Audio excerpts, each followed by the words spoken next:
Hello, everyone. I'm going to take a second to share this post with somebody. They said they wanted to be here. So if you give me a second. Um,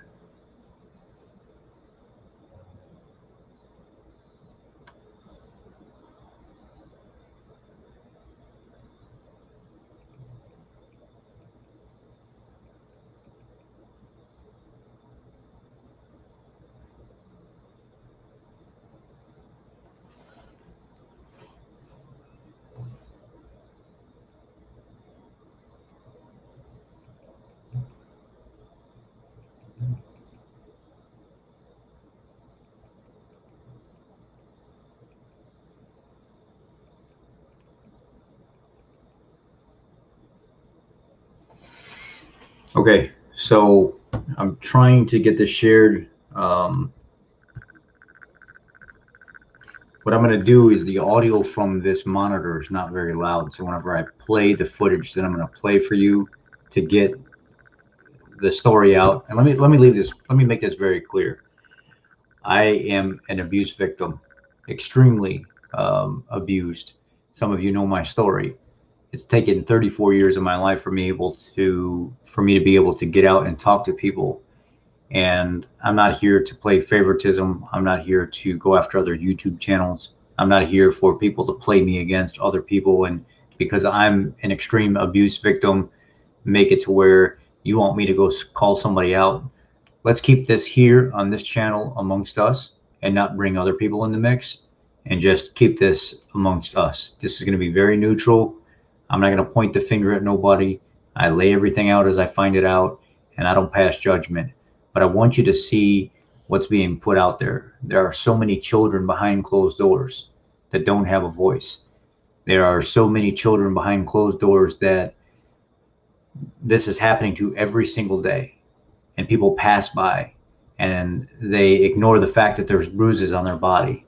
They're walking with a limp. They act scared and skittish in public.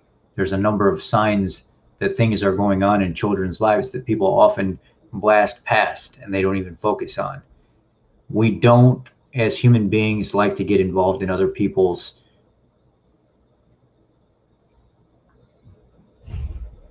It's not just his daughter, but his son too. I'll fix that. I don't know if there's a way for me to actually fix that right now, but I'll fix that. I'm just focused on getting things out right now, and that's as far as I want to go. So people can correct me as we go, and I'll see the message box. But I want this to be more about putting information out, and um, not so much people trying to say gives too strongly on their opinion on things. Let's kind of keep this to an informational basis. If you're here watching tonight or you watch this in the future, let's leave this in a neutral level. Let's not try to force what happened, what you think, your opinions and stuff down other people's throats. As I'm uncovering this, as I'm new to this, as I'm learning to this, let's learn this together.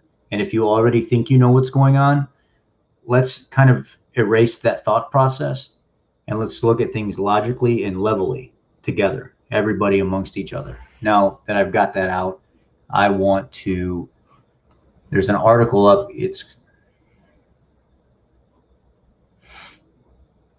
That's fine. I'm not interested in. I'll respect it, and I'll even watch your videos. I'll take into consideration your videos as well. But as I have stated, the views are not important to me. The subscribers are not important to me. I'm an abuse victim.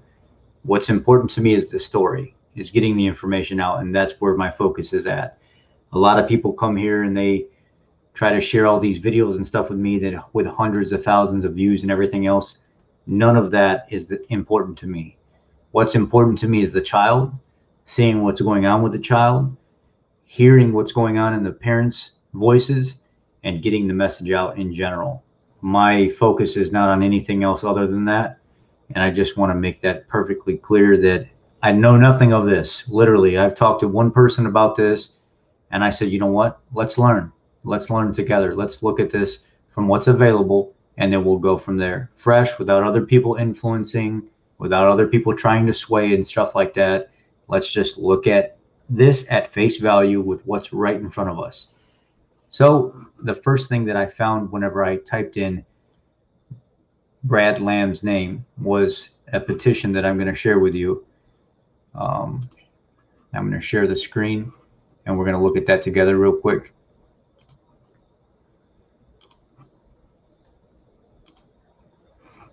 So let me pop back just to see if we can. Okay, so here's the first thing that popped up. It was literally at the top of the list when I typed in Brad Lamb and then child abuse. So this here is my son's silenced outcry. My kids need you. The court will not let them stand up for that, or the court will not let me stand up for them. And in the background here, you can see a photo where there's a bunch of stuff highlighted. Chief complaint is alleged assault. Context circumstances is number of assailants, 2, male perpetrator and female perpetrator. Let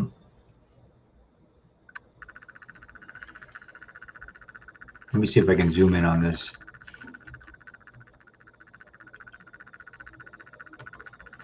So let me see what it looks like on your end, so it's not too much.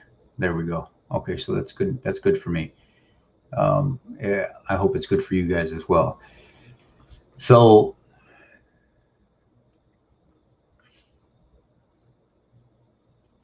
this is an age right here. When you see things blocked out, they're trying to stop people from being doxxed or giving out too much information. Just so you guys know, when you look at these things, it's a way of protecting someone's privacy somewhat, to the extent of not having, you know, bad things happen to them, just getting the story out.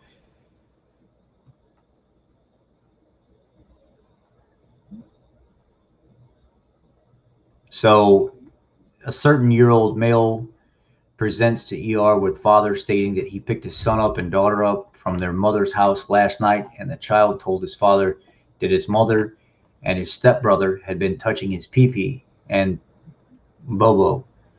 The father asked the child to explain to me what happened. The child stated, "My mom squeezed my pee-pee and put her hand in my bobo." He stated that this happened because he was in trouble. Also reports his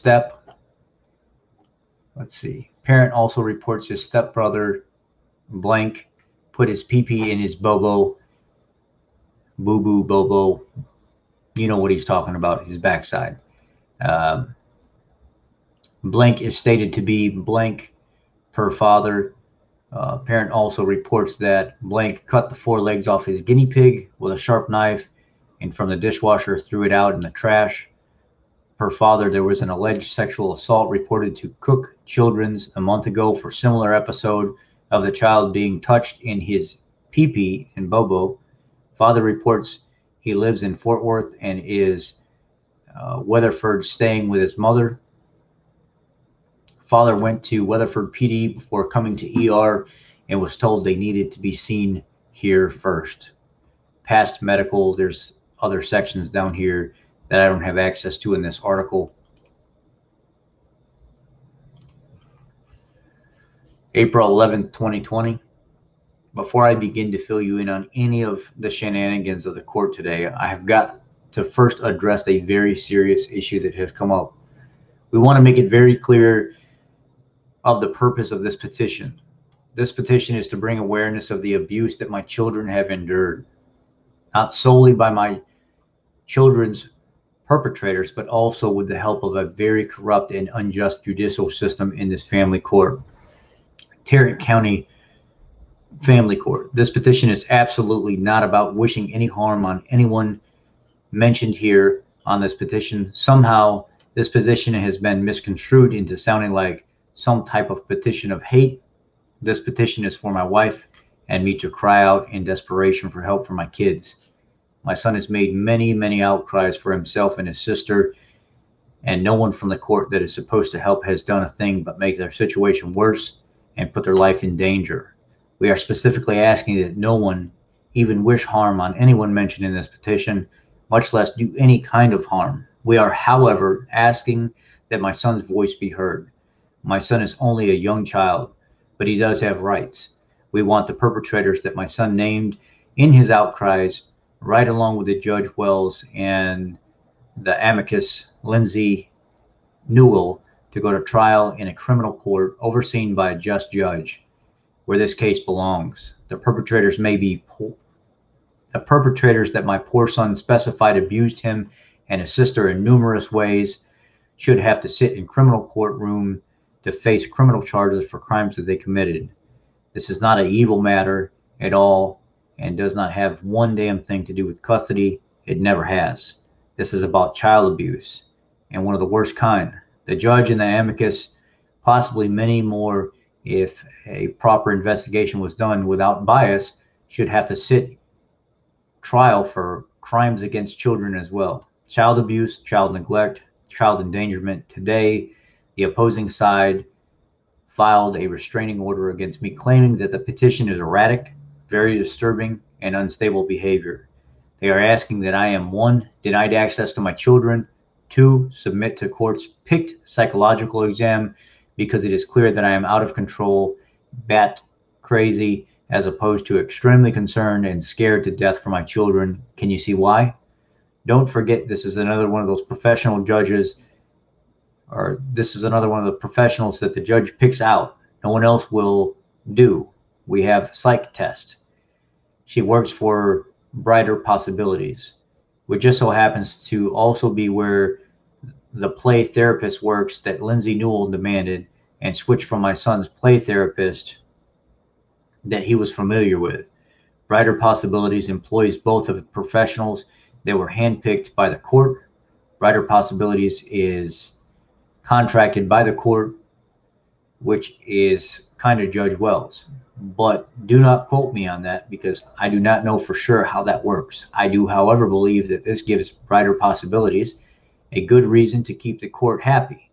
But I am speaking from a caveman type brain perspective, or better known as common sense. Pay reasonable. This one will be a doozy. Interim attorney fees and expenses. Increase my child support. Can you believe the lengths that this court goes through to keep you from calling them out? The lengths of covering up child abuse. Thus, is hard to read and hard to imagine because it is so unimaginable. My children have been through real grown people tests, physically, emotionally, and spiritually. If you think this is hard to read, you should be the one that picks up every broken piece. Children in Christ to mend that shit back together as quickly as possible with love and a rough ass talk that grown rape victims have to have. Not a poor little boy. This just in time to go back and be traumatized again. We are coming back with counters, picking all of this nonsense apart, threats and all of the lies that other side has come up with, of this being about wishing harm. How damn ridiculous. The mother of these children has had a GoFundMe up for years now, asking for money for her, for legal fees, all of which I have been ordered to pay by the judge. Her rubble spilled out on paper is full of lies. Poor me, shit throughout. We will finally have recourse on her now for perjury with the contents of her material. Now that they are coming after me for something that has no, let me downsize this some.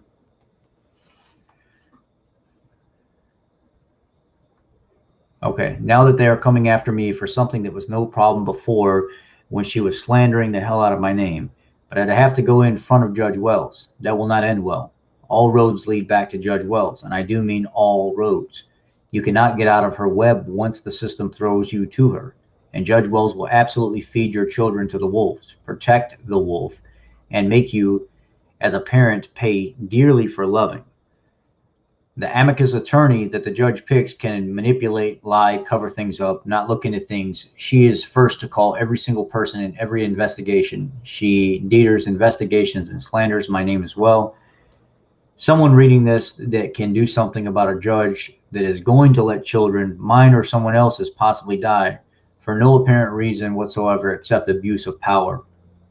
Please reach out or reach up and help, because she sure as hell is not listening to the evidence and testimony. Someone help my little boy and little girl, and also help Amanda too. I'm not asking for help of money or anything at all like money. Money between this court system has cost my children their childhood and completely altered who they were, who they were going to be before this court allowed these outrageous crimes to happen to them. We need help from someone with more power than just this judge. All we want is a fair trial and for my son and daughter's rights to be withheld. He cried out. He was only a toddler. That is his testimony. This is a stupid-ass court system. This stupid-ass court system has got to change laws and put real checks and balances in place for power-hungry, low-character people like this. We want justice, not anything else. So that was the first petition I came across about this story. It makes you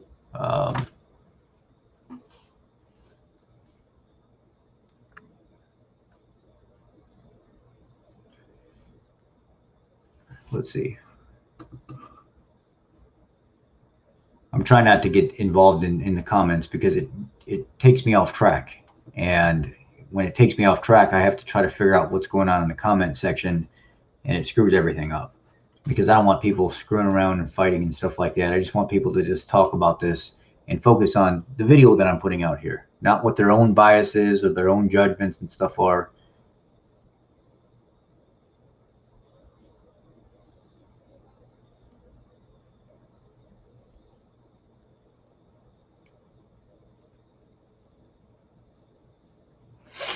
Okay, so this is the first thing I came about for this.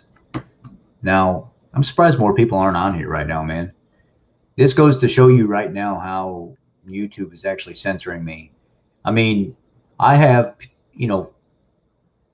50 to 200 people on here at one time talking sometimes. And then other times, they don't share any of my stuff with my audience. It just gets completely censored. So the other one I wanted to share with you is I want to show you the actual YouTube channel for them. Let me screen share this.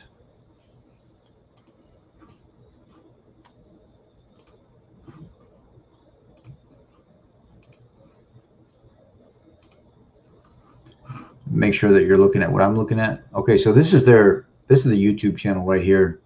And I'm going to play some of the stuff from the father, but I'm going to have to play that through my cell phone because the speakers on the back of this monitor are not very good. So that's how you're going to get the audio.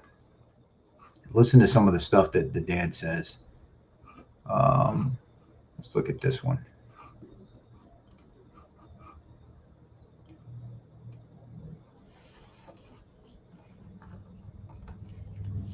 So the title of this is My 4-Year-Old Tased Before Rape.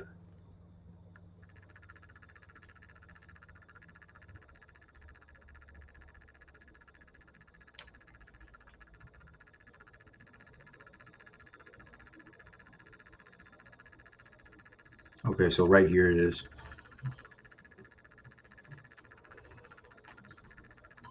One of the big outcries were actually the weekend right before our big trial date. So we've been waiting all this time to get to trial, and we pick up my son, and he's clearly something's wrong with him again. So there's one of the outcries where he made a sexual outcry to me. So he's telling me what his mother did to him. He's explaining to me that she sticks her fingers up inside of him, that she sticks wooden spoons up inside of him, and then she squeezes his pee-pee so hard, Dad, so hard. You can tell by the way he does it and how hard she's squeezing him. So this outcry was the weekend right before our trial day. And not only that, it came with this picture. It came with these marks on his back. And this picture does not do it justice because it was more intense, bigger in person. You can see it on my pages. All my pages, you can see it. So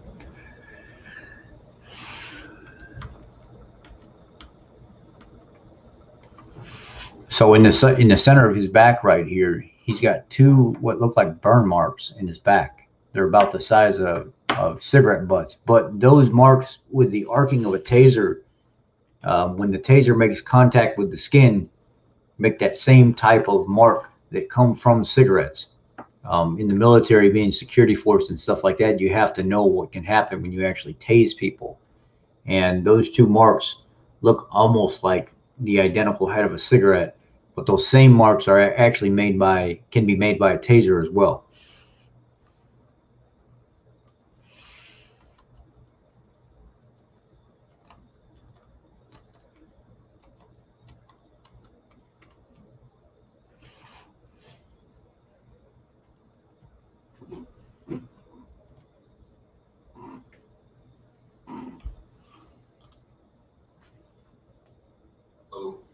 this these marks, I just consider I figured they were cigarette burns. They're perfectly circled and they're right in front of each other. And they're circled just about the size of a cigarette burn. And you can definitely tell like it's a burn. It's a burn, it's cinched skin. So I took these to Judge Wells, and Judge Wells looked at these pictures and asked me what I thought happened. I told her. She asked if I asked the mother what happened. Now remember, many outcries, years of abuse that has gone to this court. And she's asking me, did I ask the mother what happened? I said, no, I didn't ask her what happened. So she says, what happened to your son? She said, oh, those are guinea pig scratches. And then she looked at me and said, that's how you communicate, Mr. Lamb. Throw those pictures out. And she threw the pictures out. So whenever I went public with this, I put these pictures all over the pages so people could see them, see what kind of abuse my son has to endure. How he's treated like at a time when not only is he raped and molested, he also gets burned on his back. So the people, whenever I started posting all this, I started getting comments from police officers and parole officers. Let me know those aren't cigarette burns. That's a stun gun. Stun gun marks in the middle of his back. Stun gun marks along with being molested by his mother. And they threw this out of court too, right along with 108 other pictures, right along with all the other outcries that he's made, right along with sexual assault nurses and you name it, just threw this out just like everything else. Extremely bold for his mother to do that to him the week of our jury trial. That's how much they pushed her. That's how much they let her get away. They sweep it all under the rug so much that she is so bold that she does that to him the week of the trial. His back looked like this when we were in trial. When I'm sitting there showing Judge Wells, that's what his back looked like at home. And that's how bold she is. That's how bold this court makes her.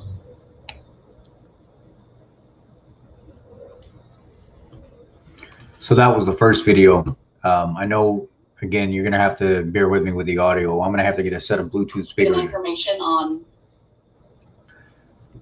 I'm going to have to get a set of like Bluetooth speakers or something for this because this monitor doesn't have a loud set of speakers on the back of it. You can almost not even hear anything because it's not a regular. I want to talk about the way they threw me in jail. So remember, this is after my son's outcry when he was made illegal. So that was the first video from the page. Now I'm going to back out of there.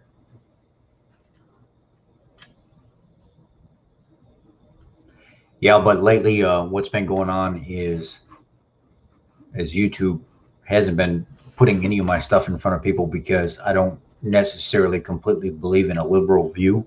I believe in more of a libertarian style conservative view. And when I speak out against that stuff, they don't like when I do that. Let's see here.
All right, I thought I lost you guys for a second. That got a little crazy there. I kind of got scared that I just basically lost everything. I clicked back. All right, I thought I lost you guys for a second. That got a little crazy there. I kind of got scared that I just basically lost everything.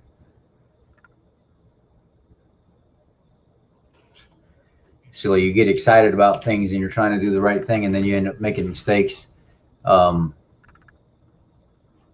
Let me see what you guys are actually looking at here. So that's there. So I'm gonna go back to screen share screen. Like I said, this is an uncovering. It's not gonna be the most outrageous drama, emotions filled and stuff like that. This is one I want everybody to see what's going on before I say anything, before anybody draws some kind of conclusion or something on this whole matter.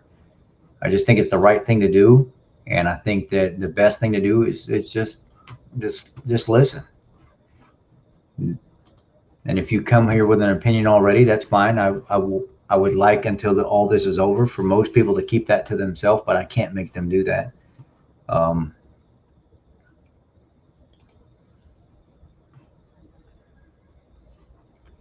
All right, so the next one that I'm going to pull up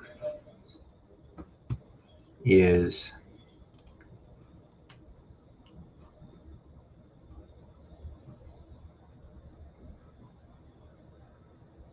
this one here. It's going to be kind of long, so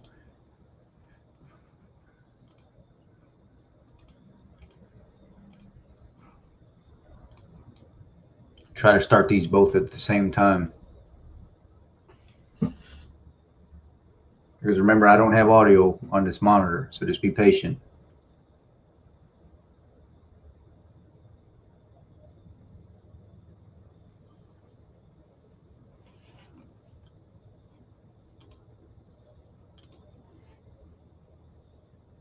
My son's most violent and most horrific outcries were at the start of July. I picked him up and he was absolutely under something was wrong. I did. He acts a certain way where he's been sexually abused. All those beatings that you'll see, he walked right through those. It never really changed him. It didn't do much.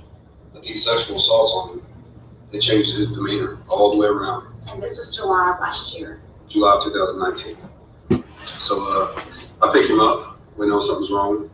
Bring him home. And as soon as I bring him home, he starts telling me in his room what happened to him. He made me lay down. So he told me that his half-brother lays him, comes to his bed, and his half-brother puts his mouth on my son's pee-pee for a while, and then flips him over, and then puts his pee-pee inside my son's bobo. He even said that his half-brother pee-pee's white on him. So he's telling us these things, and then he also says that happens to his sister too, by his mom and by his half-brother, to both of them. So we take him down to Cook's Children's the very next day, and he makes an outcry to a sexual assault nurse. If nobody knows what that is somebody that's trained in this field of assault on children. They're also trained to get the parent away so they can talk to the children alone. This is an outcry that he makes to a sexual assault nurse without me in the room, without anybody around. This is my son's words. So when you read those outcries, those are his words. That's what he's telling the sexual assault nurse. So he makes an official outcry and lets the nurse know what all happened to him. The next day, and that took all day long, just so you know. And part of that procedure they have to do, they have to stick a 6-inch Q-tip up inside my son's anus, and they have to swab it around and looking for semen. So he had to do that. He had to sit with his legs spread, like at a gynecologist's office, and he had to sit there and get pictures taken all the way down there. While I sat there and held his hand and put my forehead on his forehead, we cried together that whole time. So when he got that done, they also wanted to do it to my daughter. I said, absolutely not. We're not doing that to my daughter. She's not getting those Q-tips stuck up in her like we're not going through that again. But as far as the outcry, he made outcries to them alone in the back. So that was reported to Lindsay Knoll, the amicus attorney, the judge, everybody involved in the case, CPS, you name it. Everybody knew about it. And the next day we had to go down and do a forensic interview at Alliance for Children, where he has to make a video letting them know what happened. This is a child alone in a room with video cameras and one lady, and then a whole bunch of other detectives and stuff supposedly looking from the wall. We've never gotten this video.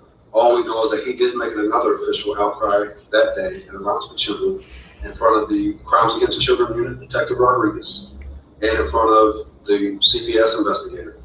So he made another outcry. So we go home. We go all week long, and we never hear from Detective Rodriguez or anybody else. We call them constantly because we're freaked out. We got 7 days on, 7 days off. On Friday, my son's supposed to go back home. So nobody's getting back to us, no one letting us know anything at all. Finally, right before, he told me that we did have to let them go back home, and that he would be personally checking in, that they'd be checking in on them to make sure they're safe. They'll be checking in on them often, and this won't happen again while they do their investigation. So I had to trust them. I had to just do exactly what I did not want to do and follow the course. So they went home. We got 7 days, and you can imagine what that 7 days was like, waiting to see if my kids were okay. So then we show up and our 7 days, and right when I saw him, right when he was on the sidewalk pulling up, I knew this shit had happened again.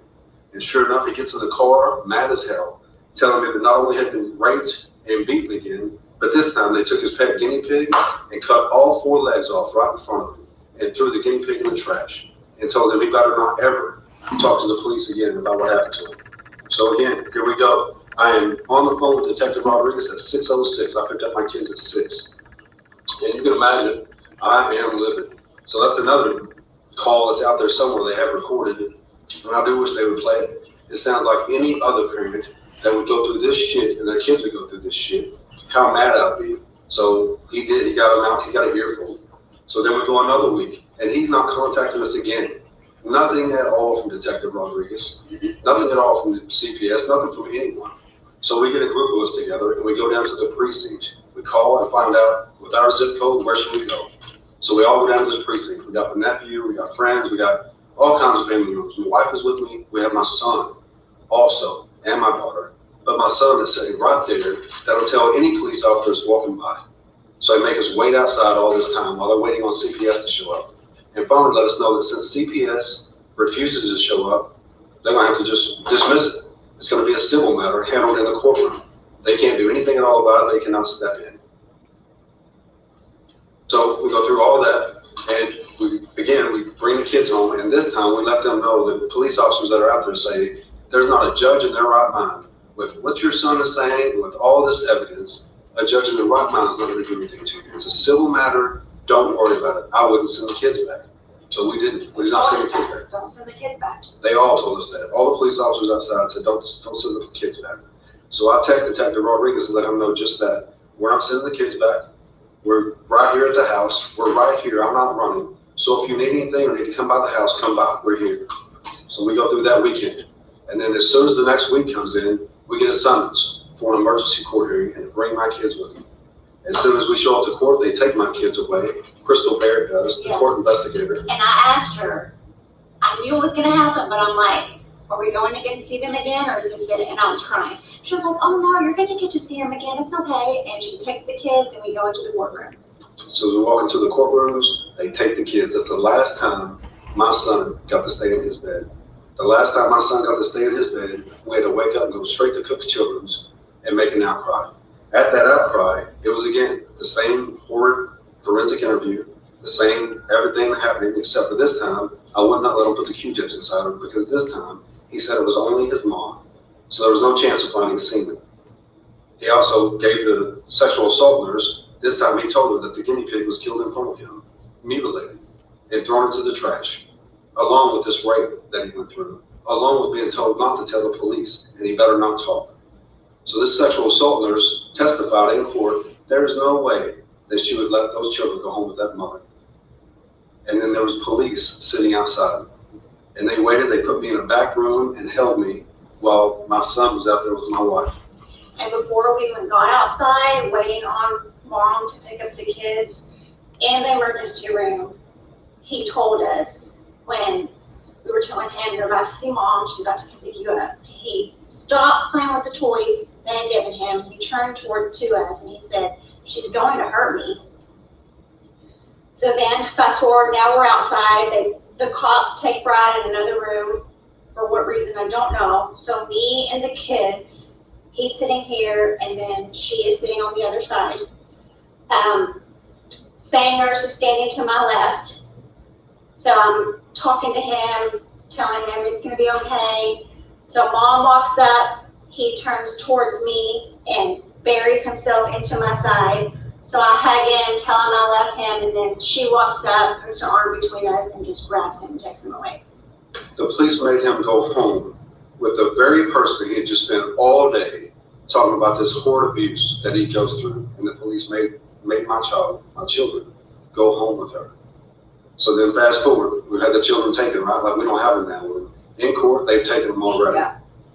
So they're taking them already, and we got a pounding at the door. A week later, from the kids being gone. And that's when the fugitive task force showed up to pick me up. You should have seen this spectacle.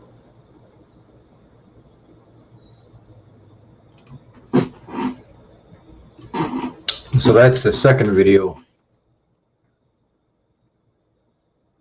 So basically, you see multiple outcries from this child here wanting help and not getting help.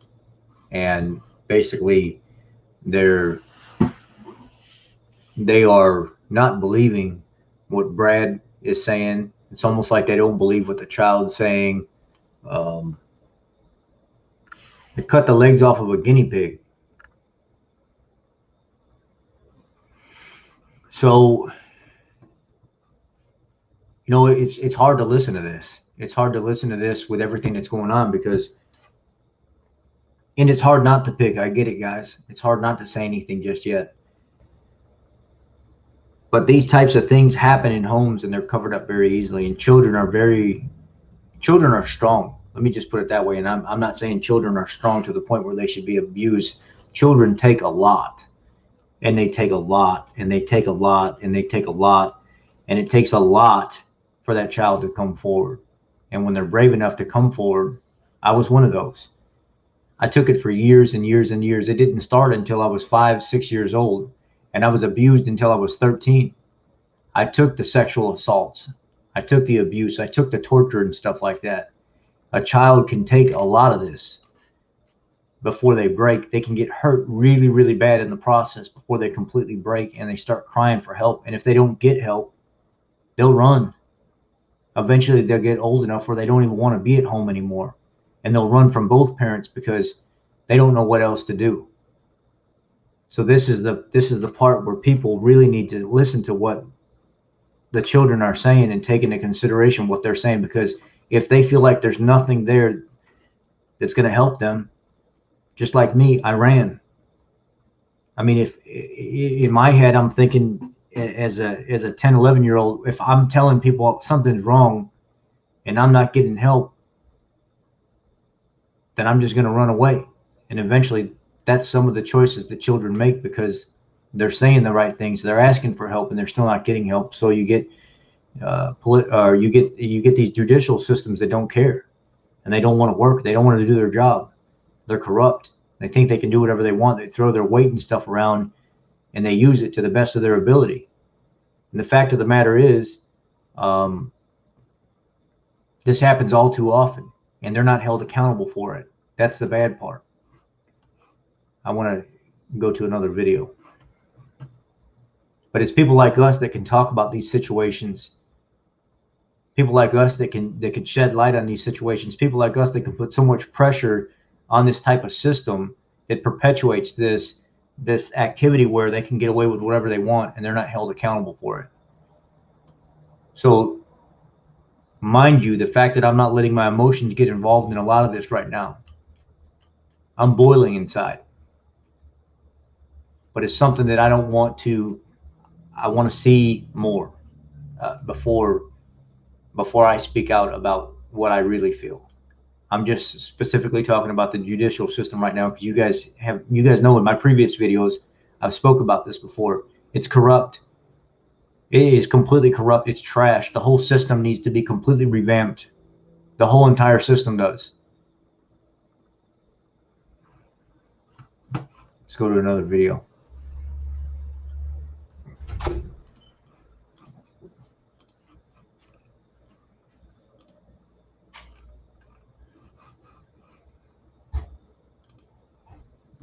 I just want to make sure you guys are seeing exactly what I'm seeing.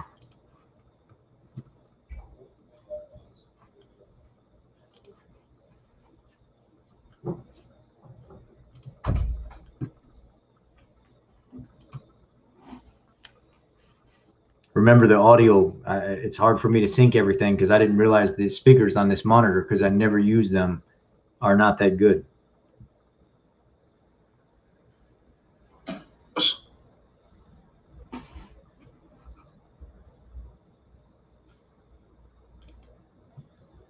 I'm going to try to start these at the same time so you can hear the audio.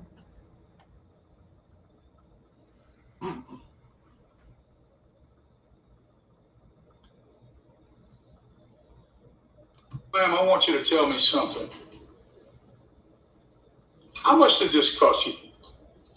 We've spent $500,000. Where'd you get the money? I We had a great friend that gave us $350,000 in 1 year that we spent trying to fight this. That's why it's so well documented. So for $500,000, what did you get? I got enough evidence, paper trails, if you will, to show how corrupt this court system is, to show how it all works, to show how she appoints everyone to keep you inside this spiral that you can't get out. Tell us more about that. Okay. For example, the amicus attorney, Lindsay Newell, she's been in this case for 5 years. She's following me around just like Judge Wells. Cannot get out from under her. At one point, during our trial, they set the mother's child support payment at $280 a month, paid through the Attorney General's office. But she set Lindsay Newell's payment at $600 a month, paid through the Attorney General's office, just like a child support payment, which is illegal in the state of Texas, which Judge Wells has already been in trouble with before for doing that to people. So she tried to set my child support payment through the Attorney General's office with Lindsay Newell, the amicus attorney in the case. Then, whenever our attorney at the time, Cynthia Terry, she ran against Judge Wells as a judge. She wanted to expose the corruption herself. That's why we hired her. So she was so angry about Judge Wells doing this to me and setting these payments to Lindsay Newell through the Attorney General's office that she let me know. She's done this before. She's in trouble. I'm going to go take care of it. So she goes down to talk to Judge Wells about this ain't right. You can't make him pay that way. And instead, when Cynthia Terry walks out of the courtroom, she gives me a call and lets me know that I can no longer be your attorney anymore. I just made judge over the juvenile court. So Cynthia Terry literally made judge on my case. The last day she was an attorney was the last day she walked in to represent me, and she was made judge. That's the way this whole system works. Favor system, move you up in places that you can be where you can continue this corruption. In fact, we just found out that the amicus attorney, Lindsay Newell, she's about to make judge. They're trying to make her a judge. And it's gonna happen, she'll be a judge. Oh yeah, for everything she's done for this court, for every way that she's kept us in this way, she'll make judge. She definitely will, just like Cynthia Terry made judge. And Lindsay Newell fights so much more for the mom than the mom's own attorney. It's all Lindsay, not Pat Moran. Yeah, that's a misconception. Every time anybody says something about, oh, she must have great attorneys, we've never fought. We've never fought the mother, and we've never fought the opposing counsel, not once. It's always Lindsay Newell. We'll have a baseball game, if you will, that's 50-0. We'll have supervisors, we'll have sexual assault nurses, cops, play therapists, family members, friends, all of these people testifying to all the abuse that my children go through, and nothing at all on the other side besides the amicus attorney. She's the one that covers up all of this. She makes up, it's gotten so absurd at this point, it's complete nonsense. Even at one of the supervised visits, the very first supervised visit, where I didn't see my kids at all for 30 days. And our very first supervised visit, my son looks at the supervisor and says, please don't make me go back. Mommy still hits me in my face. She made a CPS report about it. The very next morning, my daughter shows up with a busted lip saying, Mommy did it. She takes pictures of that and made a CPS report about it. And what do you know? Both of those cases were closed within 24 hours. In fact, the first one that she made when my son said, don't make me go back, Mommy still hits me in my face, that was closed before the very next morning when she tried to make the other one. That's how fast they close these cases. That's how much power this judge has. That's how she reaches out and controls everything that goes on in your case. You cannot get out from under her. We've done recusals, part of the $500,000. We've done a mandamus. We've tried to do everything, and all roads lead back to Judge Wells. She's the one that makes the final decisions on all that. Do you want to recuse yourself? Nope, I don't. There's $15,000 that you just spent for absolutely nothing at all. And we tell people, and they're like, they can't do that. Why'd they do that? They always talk about my case being that they can't do that case. That's what my attorneys would call it all the time. They can't do that. That's what we would hear constantly across the board. They can't do that. Just like the child support payments to Lindsay Newell, everything that she does, they can't do that. That's how powerful Lindsay Newell and also Judge Wells, that's how powerful they are. I have one final question. All right. You've told me earlier that there's reason for this. And I said, well, that amounts to a pediatric gulag that children are held in bondage on the say-so of doctors or investigators or trauma nurses or investigators of various types. All of it based on medical evidence. And yet, the judge blocks any criminal complaint, keeps it in the civil. We've called that a pediatric gulag. Now, what is the purpose of that? There's a method, there's a reason for that. You told me about it. What is it? They keep you in the family court system. They keep you there. Whereas these violent acts on my children, the drugging, the beatings, the rape, the molestation, killing the animals in front of them, these are crimes. This is not a civil matter at all. It never has been a civil matter, and they keep you in the civil courtroom. You cannot get out. And they tie your hands in any way outside of that. FBI, you name it, the crimes against children unit, they tie your hands where you cannot get help from anywhere else.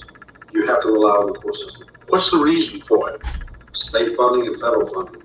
They get money for these children. The second that abuse is involved, they no longer belong to the mother or the father. Now they belong to the state of Texas, meaning they belong to Judge Wells. Judge Wells makes money off my children, not only the $500,000 that we're spending, and the opposing counsel, which is not much because I've had to pay it off, but she makes money on federal funding and state funding.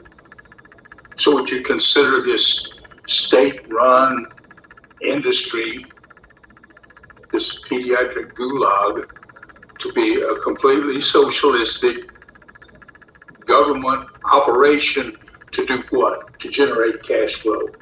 It's the mafia. It's the mafia with less morals. Thank you very much, sir.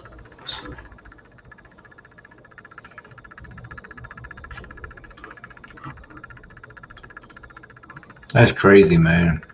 That's absolutely insane. When you look at the amount of corruption that's in these legal systems, when you look at the amount of abuse that's put in play here, the different types of money laundering and stuff that's going on in these very sadistic types of ways. And when I mean money laundering, I don't mean literally money laundering. I mean ways of funneling money into the system, and how a lot of these people, a lot of these political officials in these towns and stuff like that, they're known for this type of stuff. This stuff goes on for years and years and years and years and years, and nobody does anything about it until randomly there's some kind of act of desperation or some kind of act of outreach or something like that that exposes and blows the top off the whole entire thing, and then something gets done, and then it's a big shakeup.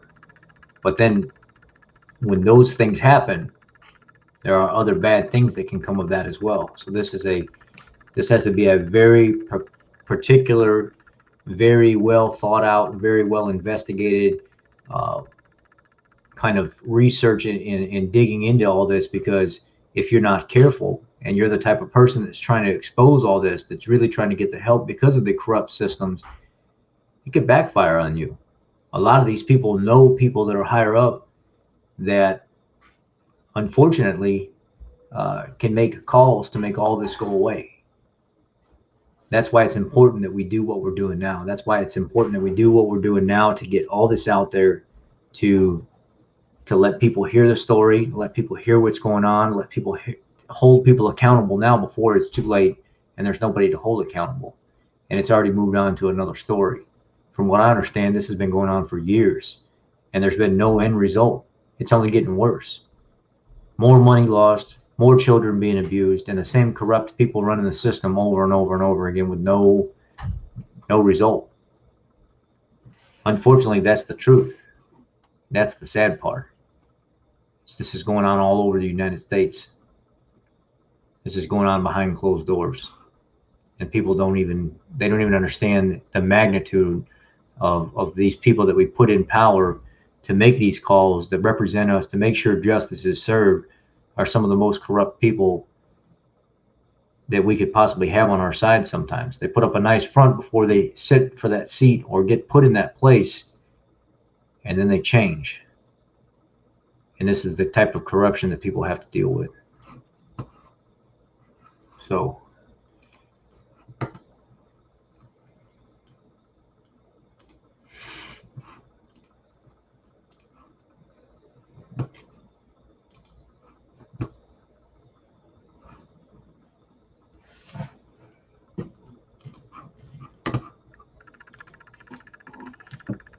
this video is called Child Abuse by Laxatives and Sedatives.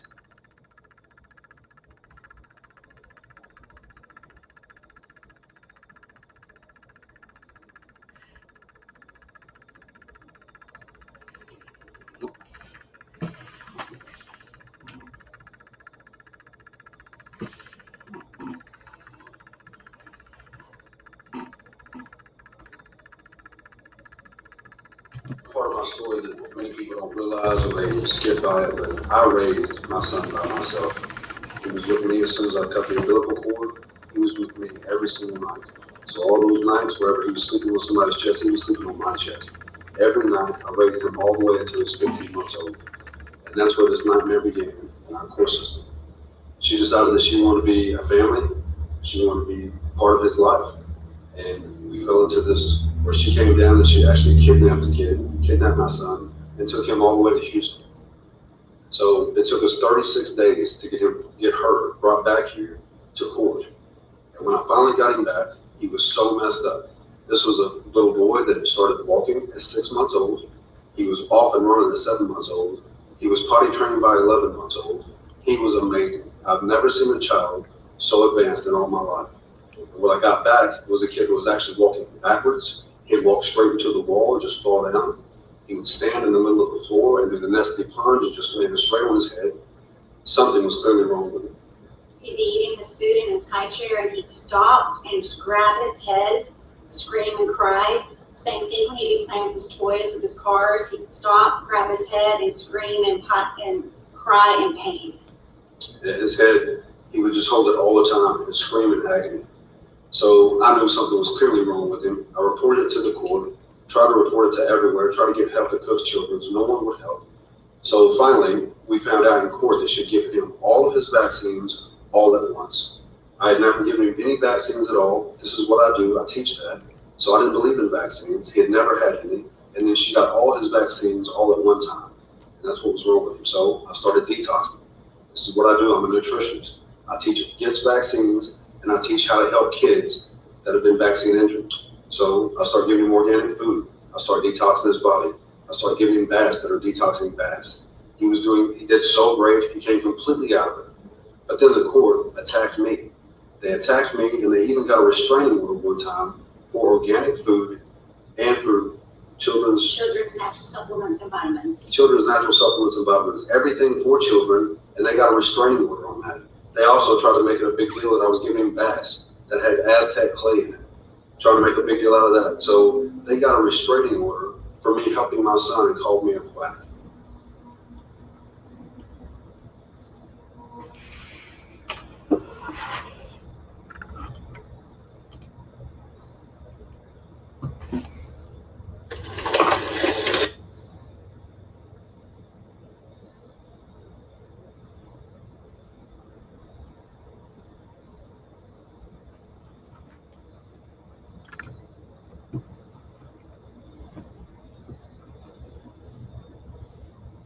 I want to see this fugitive task force.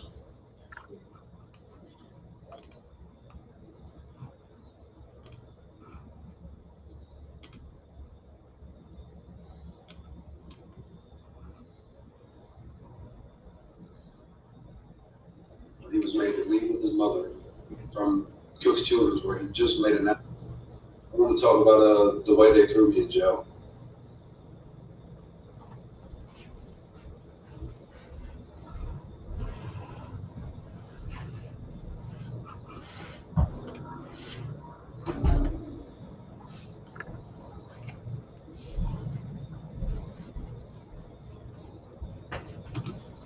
I want to talk about the way they threw me in jail. So remember, this is after my son's outcry.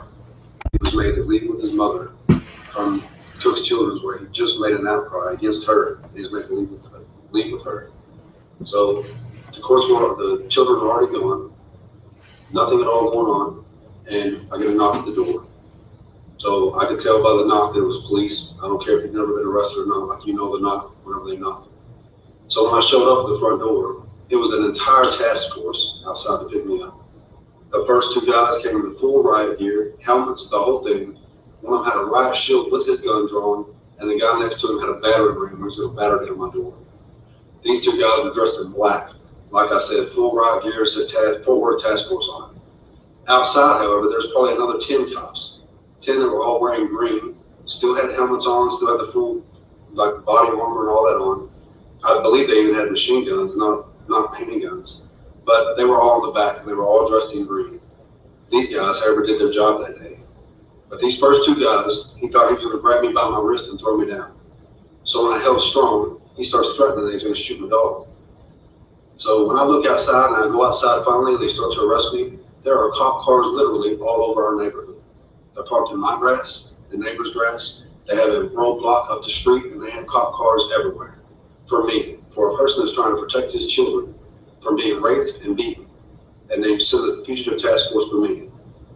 Then when they take me down there, I don't want to make it sound like everyone was bad. These guys in the green in the back, they stepped up. They stepped up to move these guys out of the way. They knew it was getting out of hand, and they completely de-escalated the situation, just like you're supposed to. So because of those guys, this arrest was pretty easy. I went down to the Tarrant County Jail. We got to Tarrant County Jail, and they put me in the holding tank. This is a place where every 4 hours, everybody goes and sees the judge. Everybody except for me. I was stuck inside this concrete, nothing at all to sit on or lay on, except for concrete, for 24 hours. I sat there while everybody else saw the judge, and I never did. Every guard that was in there was confused. They didn't know why I was still there, why I'm not being called out. Nobody could answer any questions. On the outside, the whole family was looking for me. We talk about looking for me. So this happened one morning while I was at work. Thank God for one of the nicer cops that Brad mentioned, let him use his cell phone to give me a call. So he calls me at work, tells me he's arrested. I lose it and start crying. So it's a quick conversation. He says he's okay. So I immediately call our lawyers, Jeff Branch, and Jeff Branch was the main one, so I called him. And then I'm like, okay, who else can I call? Who else can I call? I'm like, oh, Detective Rodriguez, let me call him. He can probably help me out. I've talked to him before on the phone about the situation and all. So I'm like, okay, I can call him. I had his number. So I called him. I'm like, hey, can you please help me? Brad was just arrested, and can you tell me who issued that warrant? He was like, yeah, let me pull up on my computer. So he's on his computer.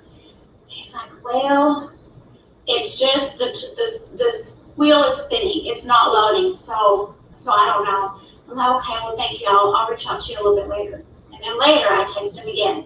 I'm like, hey, can you try again? Can you look to see who issued the arrest warrant? Never got a text back.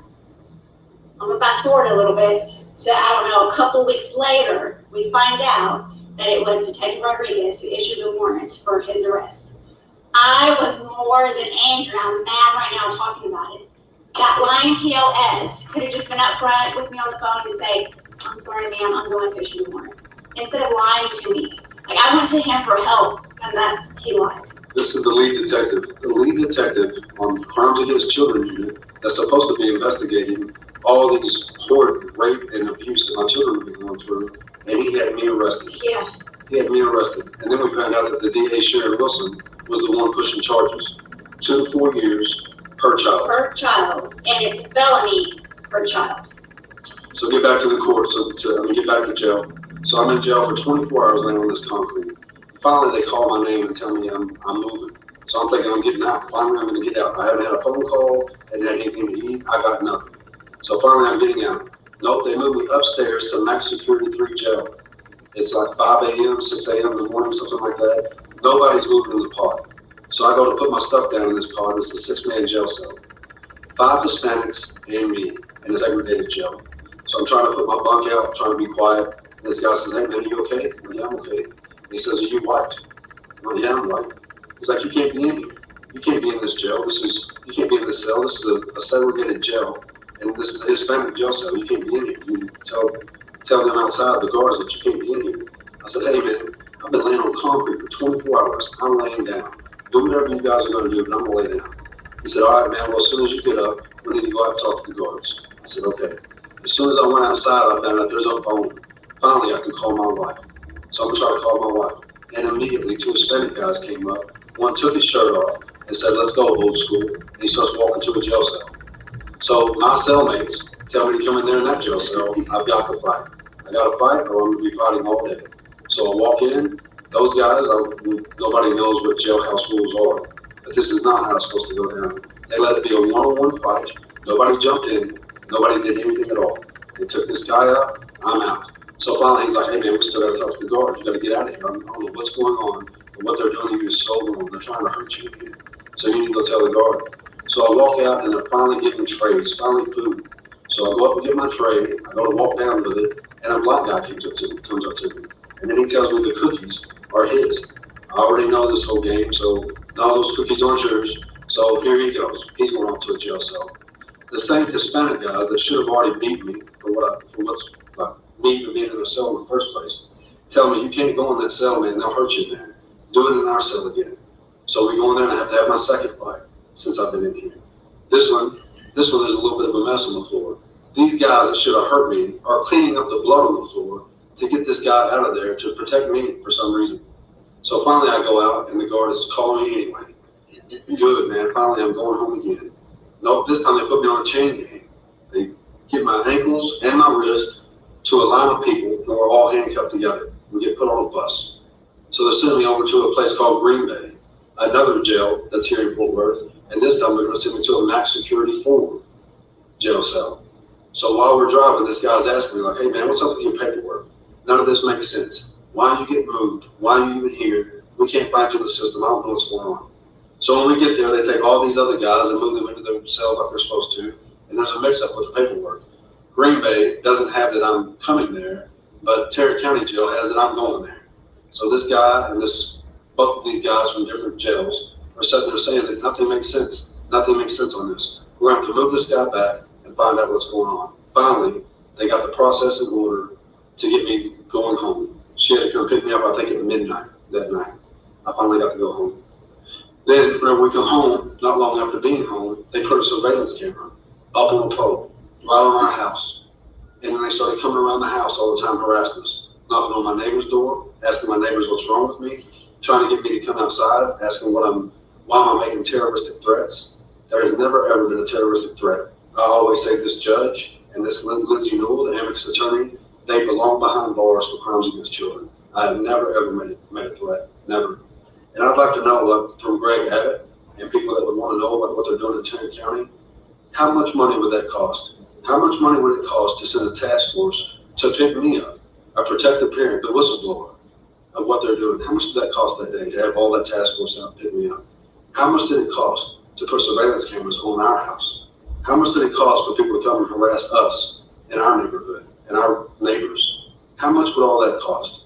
I'd really like to know if Ted Cruz or Greg Abbott or all of them, if they know that's what they do in Tarrant County. If that's part of their tactics, part to scare you away. If you're not going to shut up, we'll shut you up. That's what they do. That's what they do, and nobody knows that's the way the family court system works. That's how they keep you in it. They keep you in this spider web, and then if you start speaking out, they'll throw you in jail. They'll throw you in jail and try to get you to go away. If they can't break you through finances, if they can't break you mentally, they'll throw you in jail and try to break you that way. Well, let me ask you something. This business of getting put into a Hispanic tank with Hispanic men who object to you being there and they make you fight. Do you think that could have been done as social engineering to show that you were violent? And then that way your security status would have been changed from just being a docile prisoner who shows no outward affect to a violent person with racial hatred for black men or Hispanic men, and so this makes you a very dangerous guy. I mean, it feels like you got a little bit manipulated there. Do you have an opinion about that, or do you just see that as say la vie? That's the way it is when you're in jail. That's a mistake they don't make. They don't make those kind of mistakes. They know to keep people of their own race in their own jail cells. They don't make that kind of mistake. So you do consider that social engineering? I consider they did not think I was going to leave that jail cell. They thought I was going to be hurt. You end up being in that cell pod. They thought that I'd be hurt. And God moved. I always say God moved because those guys had no reason at all to protect me. Those guys had no reason to clean all that mess up. With their clothes. With their own clothes. And towel. Just so it wouldn't be on me. Those guys had no reason to do any of that kind of stuff. In fact, they should have been beat up because I beat one of their own. So they should have been beat up themselves. That's the way jail works. Thank you, Mr. Lamb. Very enlightening. And Mrs. Lamb, you got a lot of soul. Wow. That's a little crazy, y'all.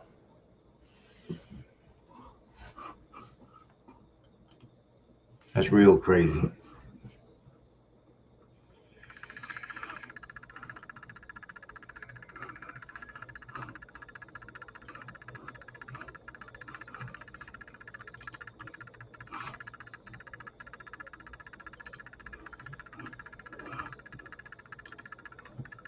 see if I got everything. I wanted to play all the videos because they're not very big. They're split up so you can understand what's going on. Oh yeah, right here. Here's the last one right here. One more.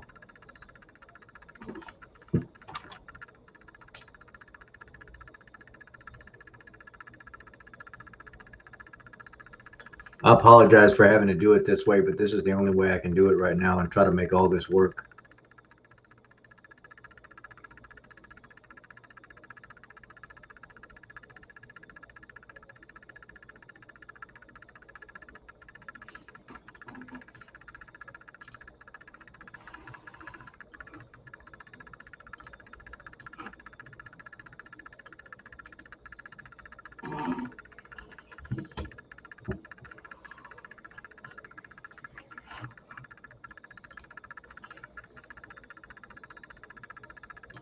I'd like to talk about the supervised visits that have been placed on. So remember, all the evidence, all the outcries, everything that's happened to my children, they've all been against the mother. Never me, never any allegations. Nothing has ever come up about me doing anything at all, or my wife, or anybody in our family. So I've been on supervised visits now for over a year, where my son could count on me all the time to piece him back together, and my daughter. So now they don't have that. Now they're just stuck in a time where 24 hours a day, they're stuck with the abusers all the time. So I'm on supervised visits, and our very first supervisor, her name was Heather Moore. So they are appointed by Judge Wells. She was great. She did her job. She was great with the kids. She was a good supervisor. Our very first supervised visit, my son looked at her whenever it was time for him to go home and said, "Please don't make me go back. My mommy still hits me in the face." The very next day, my daughter's got a busted lip, said her mom did it. She did everything she was supposed to. She called into CPS. She made reports that were all closed down right away. And then she showed up and testified. She testified to not only those outcries being made, but she also testified to my son being so scared to go back with her that he would hide behind the cars, he would hide behind the trees. And one time, he was so scared that when she was bumping him into his car seat, he broke blood on her arm. He was squeezing her so hard, not wanting to make him go back. So she testified in court to all this. Judge Wells fires her and moves on to another supervisor. Remember, these kids have told all these people, and nobody's done nothing at all. No one's helped. So now he's on his second supervisor with no help outside. And now he has to meet Eric, which Eric was a good supervisor as well. My kids liked him a lot. Took him a while to warm up to him, but then they started making outcries with Eric as well. So Eric shows up, testifies, the judge fires him, moves on to another one. We got a third one that only made one visit, and then she would only come back after that one visit. That was another one that was appointed by Judge Wells. We found out her, Summer Chapel. Summer Chapel is actually a paralegal for an attorney here. That's pretty illegal. That's unethical for them to be setting her on a supervised visit. No wonder why she didn't show back up. My son made an outcry on that visit as well. Then we're on to our one now, Jim. So Jim's our supervisor now, and they have made outcries the last 5 times I've seen my children, the last 5 visits. One of the outcries, he draws a stick figure and he says, "This is you, Daddy." Then he draws another one right beside him holding my hand. He said, "This is Isaiah." Then he draws another picture and he says, "This is our dog, Roxy." Then he draws another little figure and he said, "That's our daughter." Now that was a Bible story. He was talking about the prophet Isaiah, wasn't he? Yes, he was. Because you're training him in the Bible and in the story of us all. Right. And so that was why you mentioned that name. Is that not correct, sir? Yes, he has a biblical name, so he knows the Bible very well. Thank you.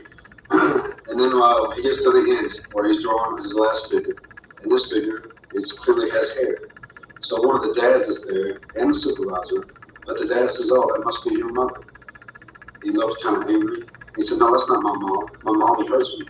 That's Amanda." Talking about my wife. How long has it been since you seen her? It's been just over a year since I've seen them. I'm not allowed to go on supervised visits. The court has ordered me not to go. His first supervised visit was on September 7th, so we're now just over a year. We've asked Jim twice now if I can come. The first time he asked Family Court Services, the director, and she said, "No, I'm not allowed to come." And the second time when we asked him, maybe just a few weeks ago, 3 weeks ago or so, where I texted him and he immediately replied back, no, that I can't come. So that same time, he didn't even bother asking the director of clinical services when to come. And even the dog can't even go. Yeah, I can't take the dog to her. And remember, she's been in my son's life since he was 15 months old and been in my daughter's life her entire life. So this is also their mom. Well, let's do a little reality check. Let me make sure that I'm understanding what I'm hearing. If your son makes an outcry and a person that is contracted by the court bureaucracy of the 325th Judicial District, Tarrant County Family Law Court, Judith Wells presiding, if that is reported and to the judge's knowledge, that person is automatically fired. Correct. And appointing a different person to do what she needs done to supervise your visit does not seem to slow your son down. If someone hurts him, if someone violates him sexually, if someone does something ugly to him, makes him bleed, bruises him, hurts his body, penetrates any part of his body with sex organ or any other foreign object, he still says something about it. That has made no impression on this little man. Am I correct? Yeah, he's so strong. So my grasp for reality of what I'm hearing here is that this person, Judge Wells, has a desire to control everybody in the situation. Trained professionals who are authorized by the state of Texas to supervise a visit. She wants to control the actions and words of your son. She does not want him to say anything about, does not want that to reach her. And then any type of a criminal investigation that comes up, it is your forthright allegation that she stops that. She keeps that from reaching an investigative process. yes, she does. I'm known Bruce. I've never heard anything quite like this in my life. She literally hidden my child away and silenced his voice. She took everyone from my family, everyone that loves him, everyone that's testified for him. She's taken all that away from him. And she So even though you can see him, there he is, and all that, he is still a desaparecido in our system. He is in a gulag where he is invisible to the official record. Right, he is. Because of the actions of an elected official, a district judge, and a court of original jurisdiction.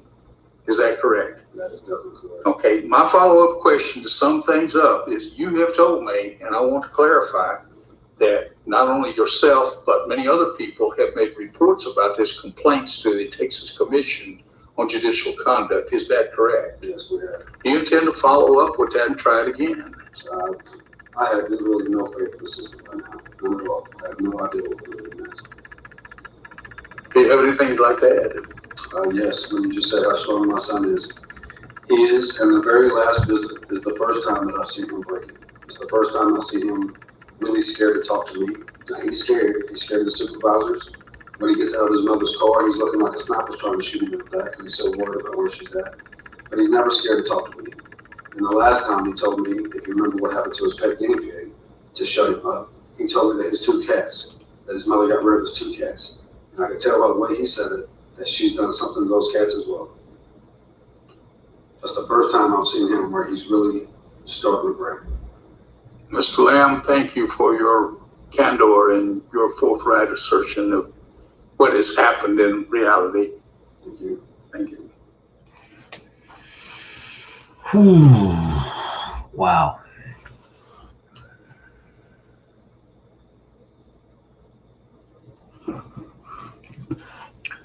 All I got to say is wow.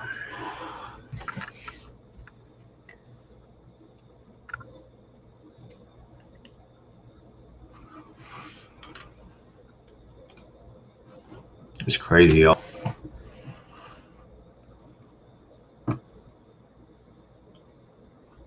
This is absolutely crazy. If y'all didn't know, they do have a Facebook page. It's called Little voices, big outcries as well. So what I'll do is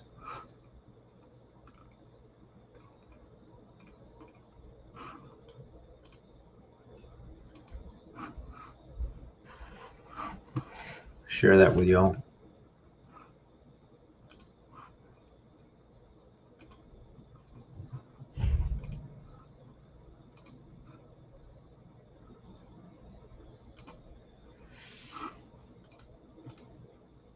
So if you guys didn't know, you can go on Facebook.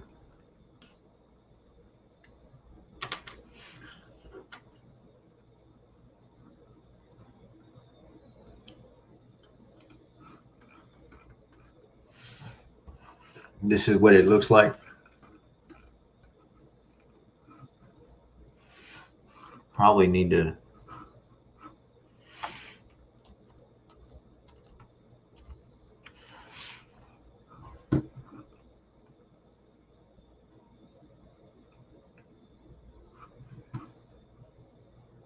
here's some information on Chief Judge Tarrant County.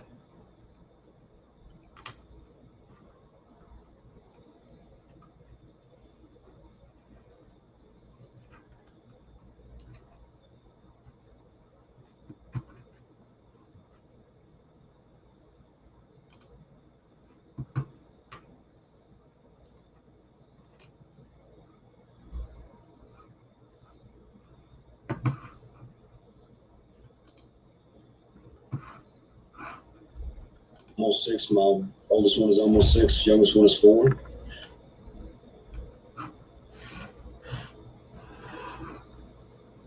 My name is Jason Bradley Lamb. I go by Brad Lamb. I've got a court case here in Tarrant County that's been going on for 5 years. My kids are 6 and 4, almost 6. My oldest one is almost 6. Youngest one is 4. They've been going through terrible abuse this entire 5 years. That's very well documented. Got sexual assault nurses, cops, supervisors, you name it. My son has told just about everybody what's happened to him. And Judge Wells here in Tarrant County Family Law has covered this up for 5 years. She's used her amicus attorney who dismiss all testimony from all these professionals and goes with what the amicus attorney deems to be valuable and what's not valuable. So this amicus attorney that's been on the case for 5 years never comes to the house, never comes checks on the children. She never does anything at all, but yet she dismisses all this testimony from everyone else, and the judge continues to go with what she finds valuable. I have been placed on supervised visits with no allegations, no accusations against me whatsoever. I've been on supervised visits for over a year where my kids continue to make outcries. The very first supervised visit, this is a supervisor that the judge appointed. The very first supervised visit, my son asked, please don't make me go back. My mother still hits me in my face, to the supervisor. She calls, makes a CPS complaint. The very next morning, my daughter shows up with a busted lip saying her mother did it. She calls and makes another CPS report on that, finding out that both cases are already closed.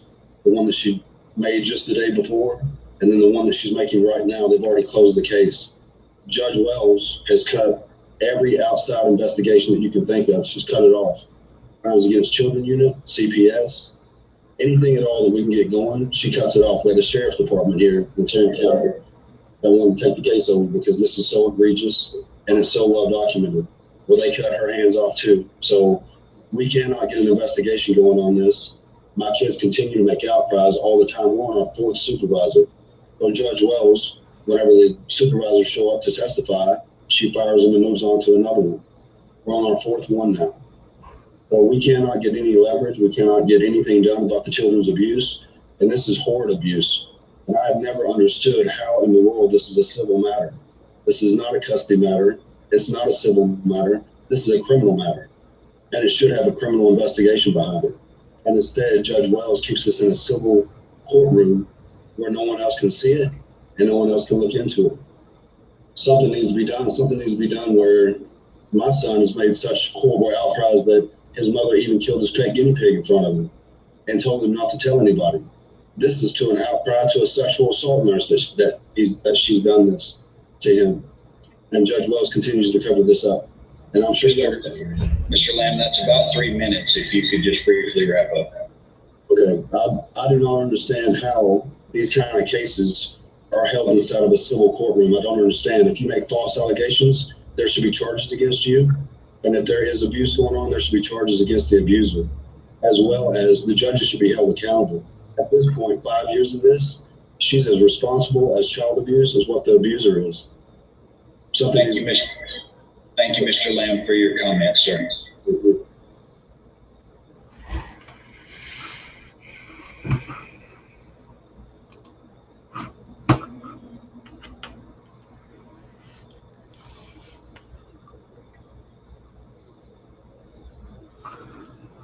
Huh. Would you believe a few simple changes in your diet can drastically reduce your joint pain and arthritis? My name is Jason Bradley Lamb. I go by Brad Lamb. I've got a court case here in Tarrant County that's been going on for 5 years. My kids are 6 and 4.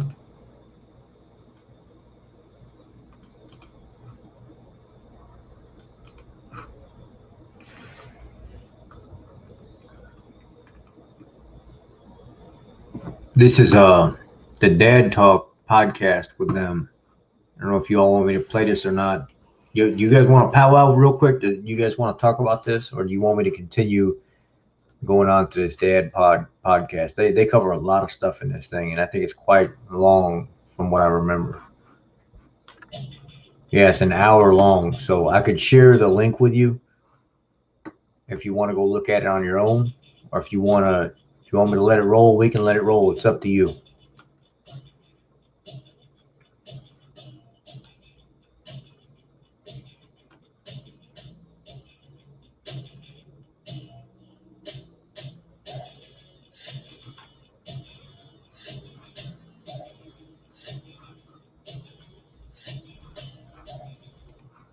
I'm going to pause it for a second. Go back and look through these comments.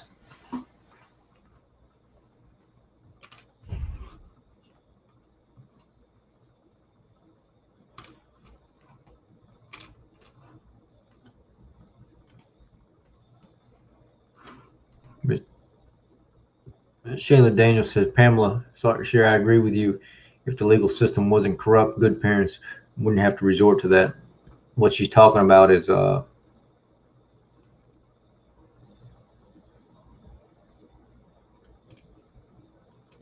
this here. He kept his kids, and Wells sent the SWAT team to his front door. So from what I'm gathering, based on everything that was happening initially, because of the allegations and stuff that were being made, sound-minded people in the basically, let's just call it the law enforcement side, said they basically agreed that they wouldn't give the children up because of the allegations. And when these allegations are put out a lot in a lot of states, areas, counties, whatever you will, if you know without a shadow of a doubt, without a reasonable doubt that there's some kind of abuse going on, and there's supposed to be some kind of exchange, and you're the parent that doesn't have the abuse going on, there's protections put in place to where you don't have to give that child back to the abusive parent until things are cleared up. So he kept his kids, and Wells sent the SWAT team to his front door.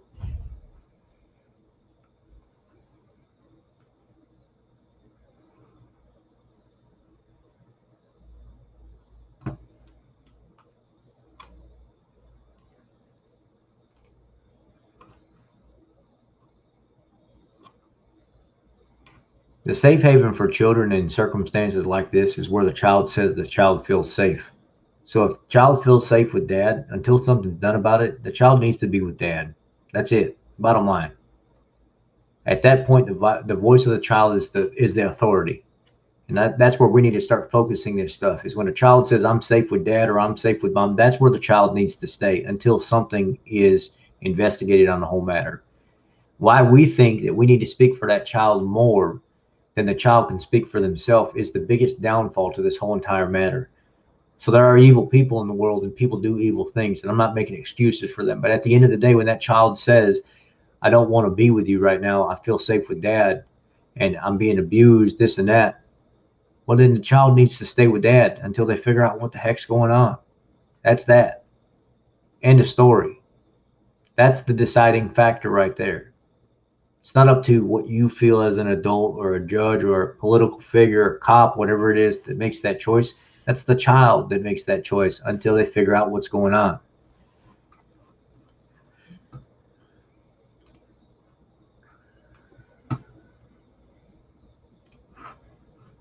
This was the pet guinea pig.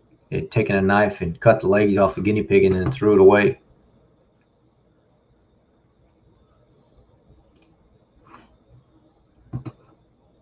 This is the YouTube channel right there. So he was on here. So he might still be on here now. So if you want to say hi, I'd like an opportunity to bring you on here if you want to tell your story to the audience, so you can, you know, instead of me piecing videos together and stuff like that, you can just cover.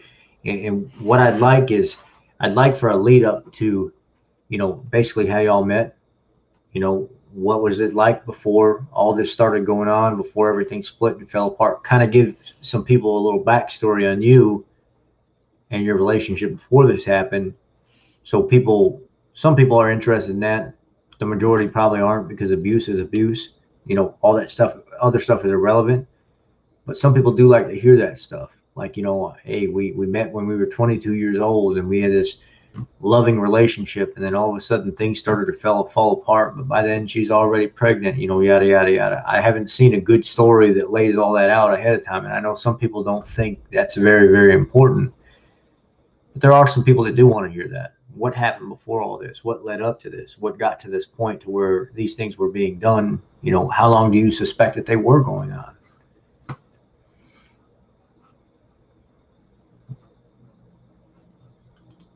Steph said they tried to break him financially, mentally, and when that didn't stop him, they tried to break him physically.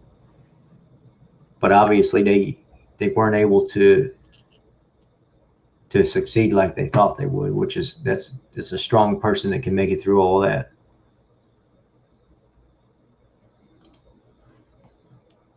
Pam said it's all about the almighty dollar, and that's true. It's about control too. I think a lot of people often overlook the fact that people in life want to control you. Money is a thing, right? We know that. There's greed and corruption, everything in that aspect. But there's also that control aspect about when you can get in somebody's life and you can control every move that they make. It's almost like a turn on. It's a come up in the aspect of an adrenaline rush. It's like a new drug for somebody that they didn't even. When you can control that part of somebody's life and feel good about it and know that there's not very much many people can do to you, but there is. It's almost like an addiction when you get involved in people's lives like that and you make it completely miserable because you know you can. That's what a lot of these judges and political figures do. That's what a lot of the times that we have social issues and stuff in the world as well, it comes from the top down. And when I try to tell people that, when I try to enlighten people on where it starts, they don't want to hear it. They want to point the finger at something easier, a softer target. This political system is super, super corrupt, and you can obviously see that entire process unfolding here throughout this whole entire process of us watching all this. You notice I didn't point no fingers at anybody, but the main topic tonight on this whole entire situation is the children, right?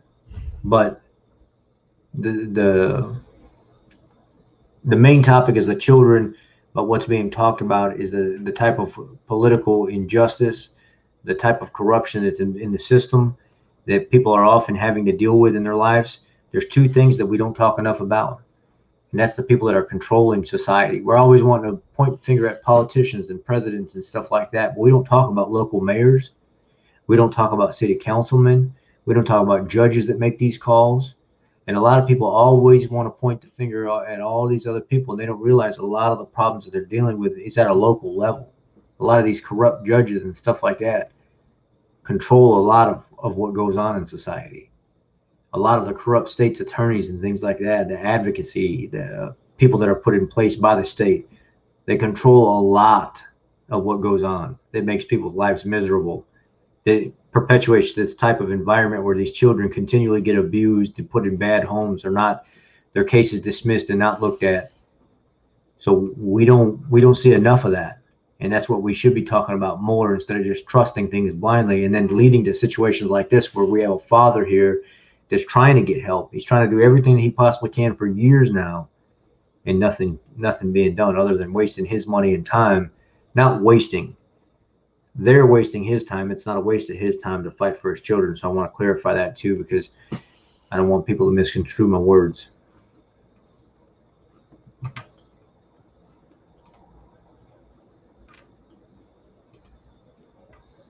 I bet you probably is a liberal judge. I wouldn't doubt it. This is the same county and Journey and Brianna. How old is the son? Maybe 6 years old.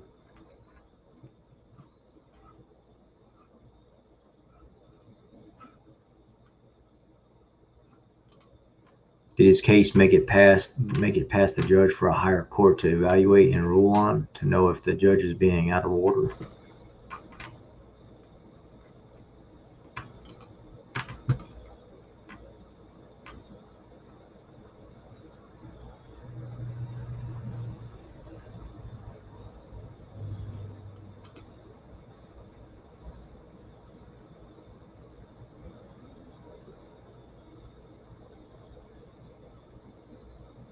Is this a circuit judge or district judge?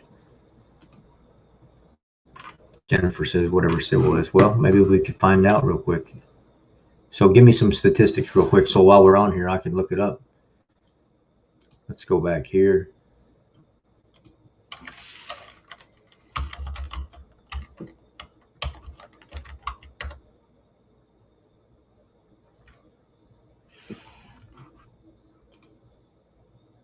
So spell the exact name in the town where this judge is at, and we'll look it up real quick. So y'all can help me investigate this stuff real quick. I know you said it's Judge Wells, but what is the first name, and what is the town that she presides in? So we'll do it here while we're sitting here. We'll just look it all up at one shot.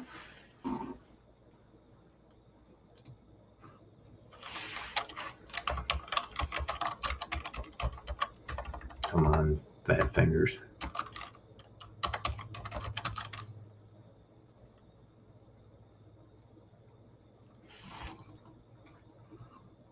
Is this it right here? Tarrant County?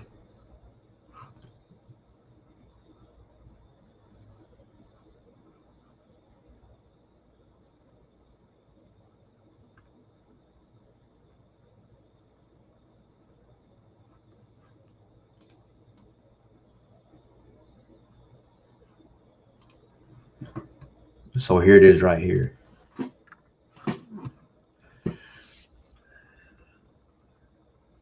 Judge Judith Wells, 325th District.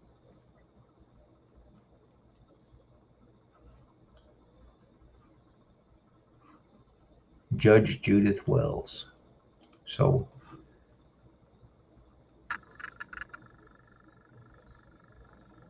what is this? There's a Facebook page called Impeach Judge Judith Wells.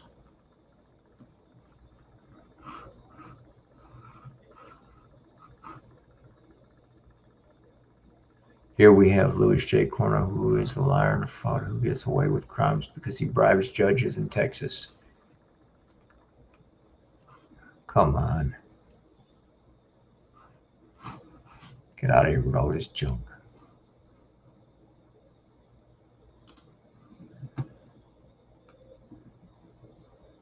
Public corruption, bribery, organized crime, domestic terrorists.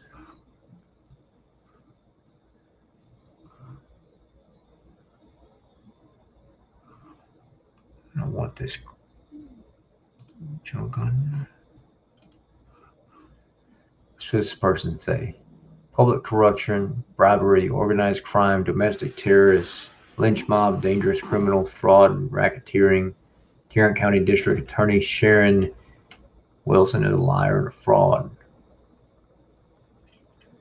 who takes bribes, wealthy criminals and their attorneys in exchange. Where's anything about Judge Wells in here? Sharon Wilson.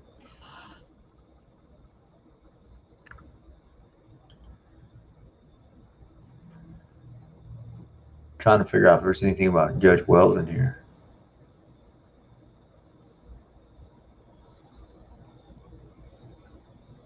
Huh.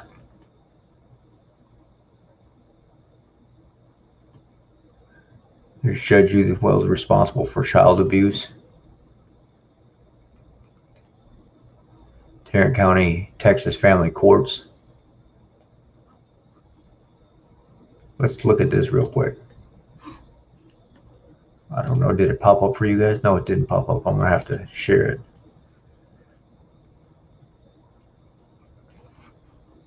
Let's share that because I think that's going to be a pretty decent article. Let's share it. Share.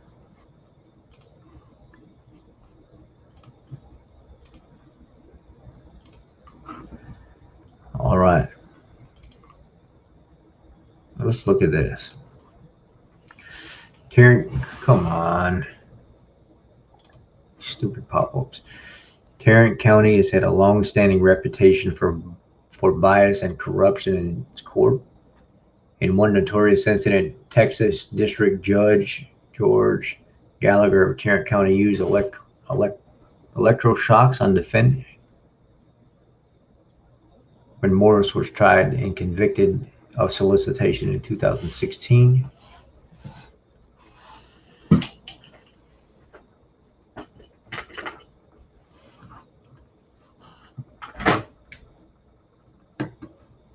Okay, that's not who we want. Where the hell is Judge Wells?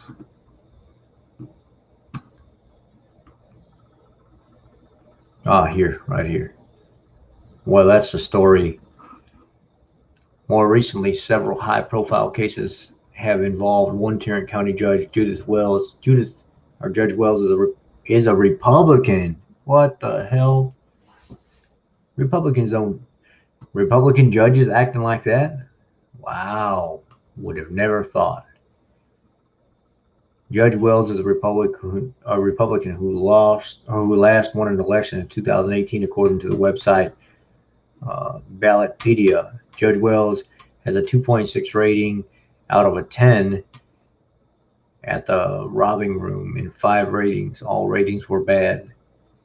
She ruined my daughter's life by placing her with an abusive father, probably because his lawyer contributed to mega cash in her election campaign. Karma will continue. And then here's another message. Brad, most recently, Judge Wells has gotten mixed up in Brad Lamb's custody and CPS police case. Lamb has been featured in numerous places, but in particular, he did a detailed first-person narrative timeline on the website Fight or Cries, which you can find here. He also appeared on CPS, the reality series. So there's another one here. It's called Brad's Horror Story. So you can go, you can click on. Okay, so here's some pictures of what happened. I mean, I don't want to show too much of his child, but you can see. Upon arrival at home, son unleashes an earful of being hit, being sucked, being sodomized, and his sister being raped in graphic detail to me and my wife. But as Lamb described, Judge Wells, teaming up with court professionals, others, has engaged in a long-term cover-up. So they probably realize they're in too deep now, and the only objective that they have, or the only outcome, is to try to cover it up as much as possible, because if they don't cover it up, they're going to lose their jobs. Photo provided by Lamb of bruises. So there's a big bruise across the leg right here of the child.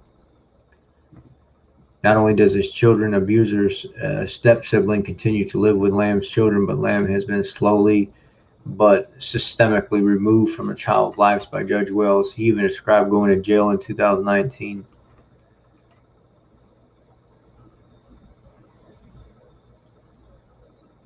Yeah, that's crazy, man.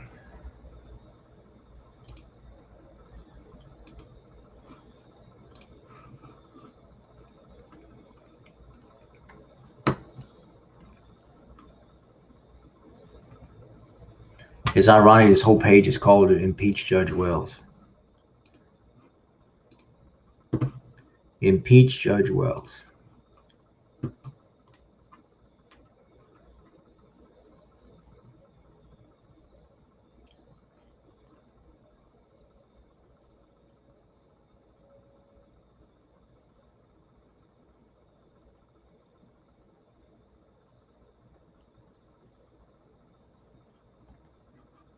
Let me try to share this.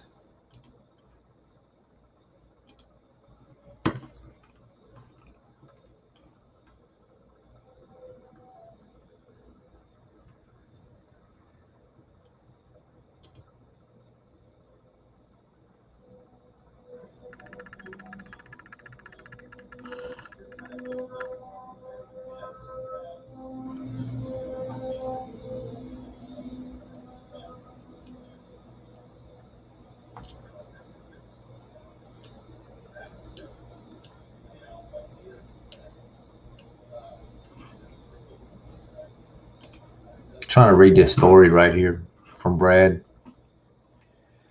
Update on my kids. This was May 27th. Another complete joke in our hearing today. Remember, this case is about child abuse and outcries that my son made back in July and August. Since my son spoke up against his abusers, his mother and his half-brother, this court judge Judith Wills and her hired hands of court being an amicus attorney Lindsay Newell continuously calls my son a liar and attacks my kids by sending them back to this horrific environment. The outcries are below. Read yourself and attack me by taking more and more of my rights from me, silencing my kids more and more every time that my son cries out for help from outside sources, to the point that I only see my children 6 hours with a supervisor every other weekend, while this child abuser, child molester is awarded full-time uninterrupted custody, or uninterrupted, to abuse and strip the kids of anything that they have left to maybe be okay. This is a tragedy that the court system can do this right out in plain sight with a paper trail of facts credible by professionals testifying to abuse, and nothing is done. 10 months on supervised visits after my son makes many outcries to many different people of horrendous child abuse and even a mutilation of his pet guinea pig. I've tried everything in the corrupt system to put a stop to this. Oh, so this is a long excerpt I'm standing up for. This is a bald-faced lie. The judge is stating something that she said. Lindsay Newell absolutely pulled straight out of there. So what I'll do is I'll see if I can send this to y'all.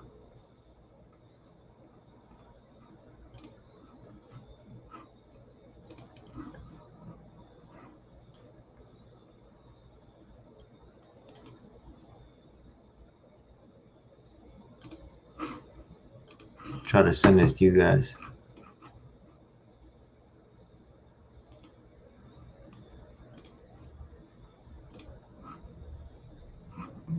So you guys can go look at it if you need to. They just copy that link.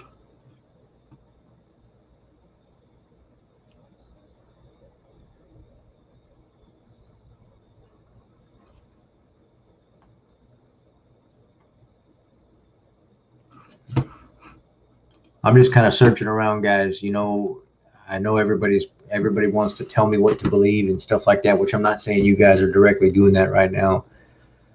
This is tragic to me, and by me getting to uncover this while you guys watch me do this and see this testimony and these videos and stuff like that, it's the best way for an abuse victim to be able to see things without having outside sources. Right now, I'm just trying to focus on Brad. I'm trying to focus on the story. I'm trying to focus on what's in front of me. I'm trying to focus on exactly what he's dealing with without a lot of other people trying to tell me what to do. And just by looking at this in general, you know, I already have a feeling, you know, that this is that I'm already in the same spot that you guys are in right now. Just disgusting, just by the amount of people that have talked about this woman. And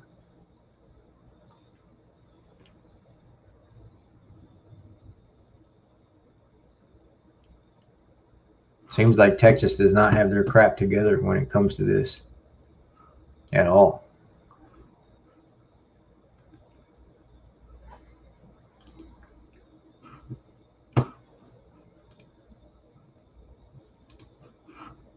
I am humbled and honored by the voters re-electing. Let's see. That's not what I want to see. What do I want to see?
So that's pretty sad right there that they would have an article up like that.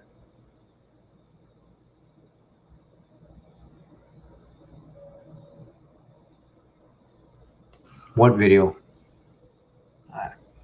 It's hard for me to monitor what's on the screen and what's in the comment section at the same time. So if there's something that people want me to play, you're gonna have to post the link in the comment section so I can click on it and play it, because sometimes it's hard to go back. I don't know where the video was.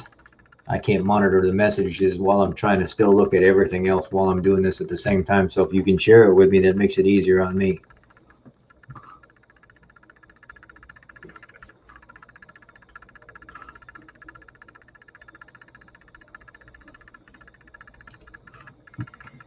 Family court corruption, abuse, racketeering.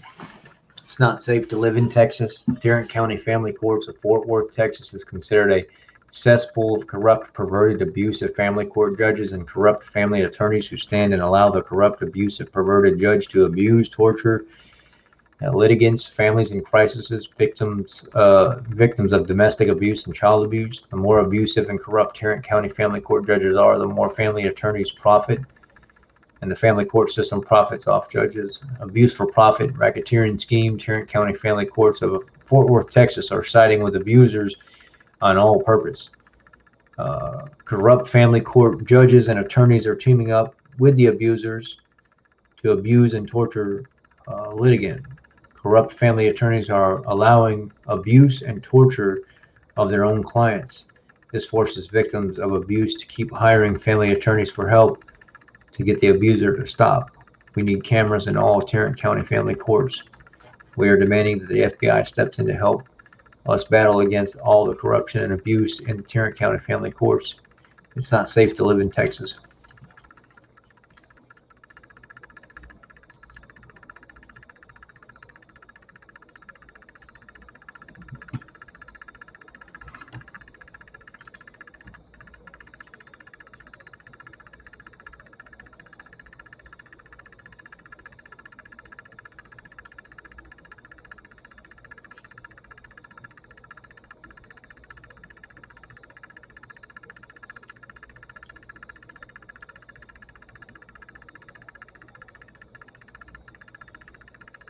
Whose inbox are we talking about?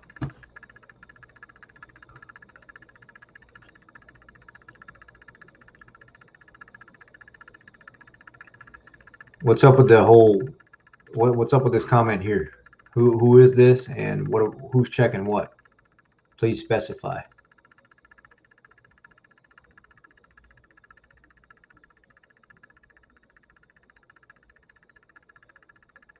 I want to make this clear, and I want to say this first and foremost.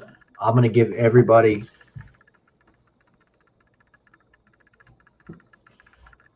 Let me stop screen sharing this for a second, because this is going to get a little I want to make this very clear,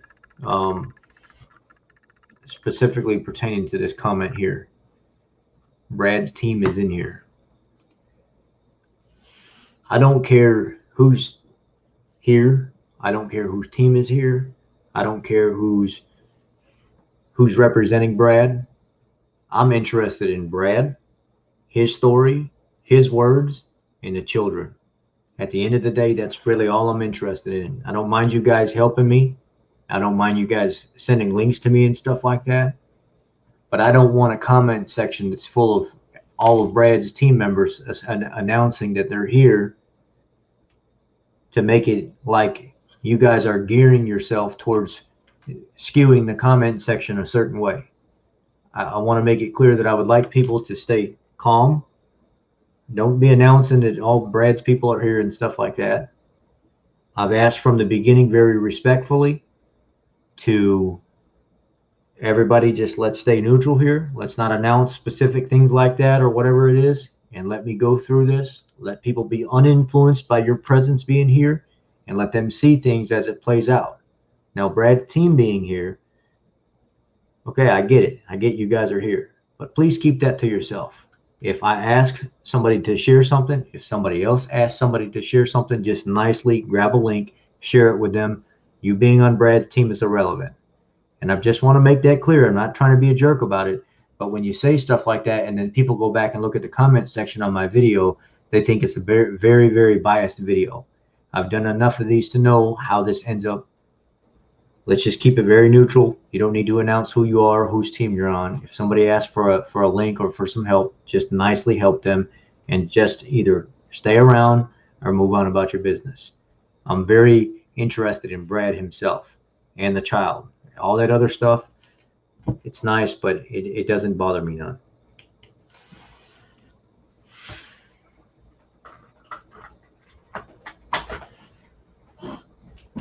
Somebody told me to check my inbox, so I don't know what that's supposed to exactly mean. So I'm going to look over here and see.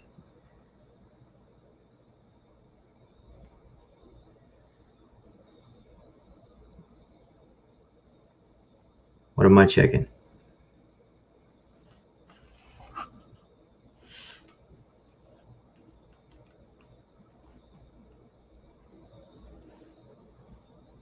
Let's see.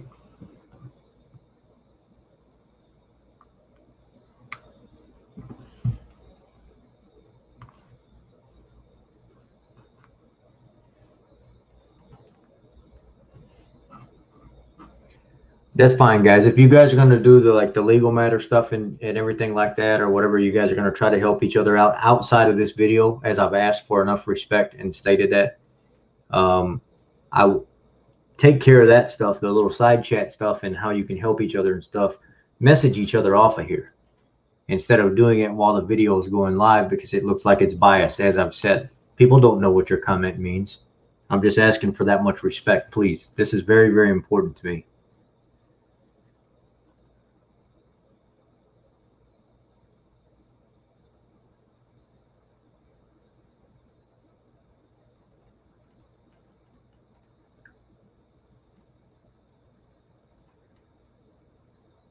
Okay, so I'm looking.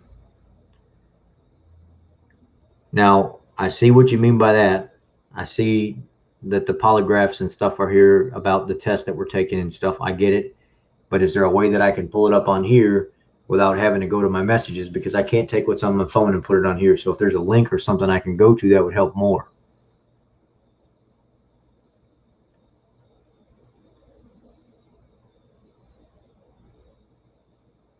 That's fine. I'm not interested in what they meant and stuff like that. I'm interested in what the viewer that's going to watch this video sees and what they can draw up from the comments that are going on. So I'm just trying to clear myself up in that aspect. And if that's not what it was, then maybe that's not what it was. But I have to think in retrospect to the person that's going to watch this video that doesn't know about this story. So you guys all know what's going on. But that doesn't necessarily mean the person that watches this video afterwards does.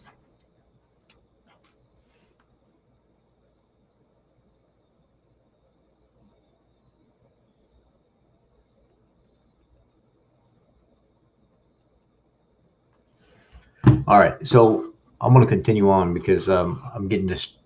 I want to, if somebody can pull up the polygraph stuff and put it here somewhere, give me a link where I can click on it. It being on my phone, I appreciate it. But if I can't have it here, that means I can't share it with anybody else. So there's actually polygraph that was done on the entire situation. I'm looking at it right now on my phone. I'm sorry, I'm not trying to be rude or whatever. Polygraph examination of Amanda Clarice Lamb conducted August 13, 2019. Pre-testing interview. Okay, so here, did you create any of the sexual allegations reported to? I'm not going to say the specific names because that's not something I'm going to do. Did you create any of the sexual allegations reported to such and such outcry? No. Did you coach or influence to make any of the false sexual allegations? No.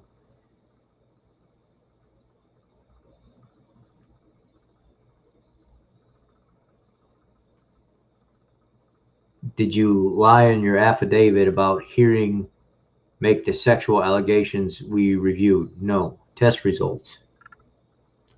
The test results were determined by applying recognized scoring criteria, additional evaluations by other examiners, and or computer algorithms established reliability. The conclusion of these evaluations is no deception indicated. So it means she was telling the truth.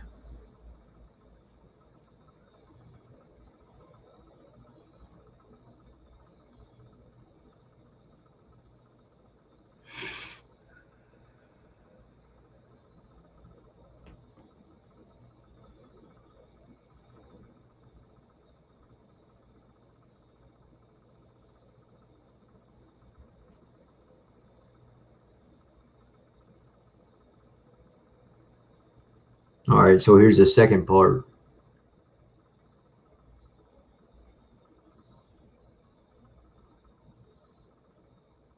In reference to what Mr. Lamb has said,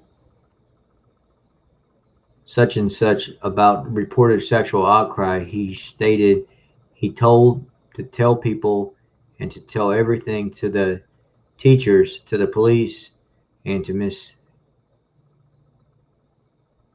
Sandy, the teacher at school the child goes to while living with his mother. Mr. Lamb denied that he made up or fabricated any of the outcry statements reported to those of the child to make any statement originating with Mr. Lamb. Finally, Mr. Lamb denied that he has solicited, recruited anyone to generate any false outcry to encourage the child to make any outcry that he or any other person knew to be false. Question 1. Did you originate any of these sexual outcry statements for the child to repeat? Answer: no. Question 2. Did you coach the child to repeat false sexual allegations you made up or fabricated? Answer: no. Question 3. Did you get anyone to make up sexual allegations and coach the child to repeat them? Answer: no. The test results were determined by applying nationally recognized scoring criteria, additional evaluations by other examiners, and or computer algorithms established reliability. The conclusion from these evaluations is no deception indicated. professional opinion, the examiner's answers to the relevant test questions are considered truthful. Eric J. Holden, MA, LPC.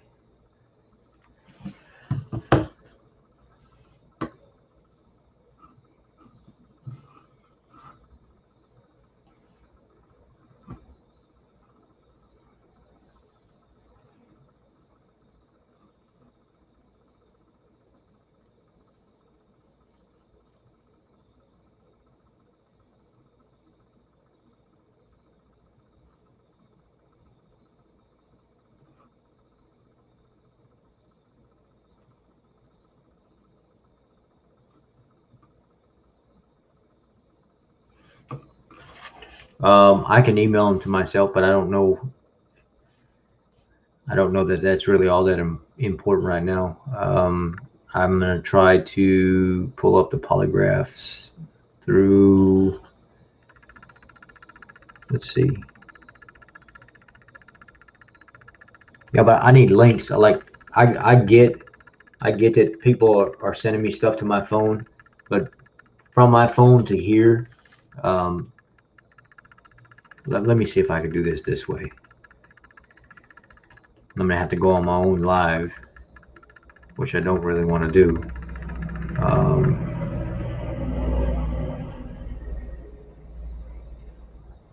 Let's see here.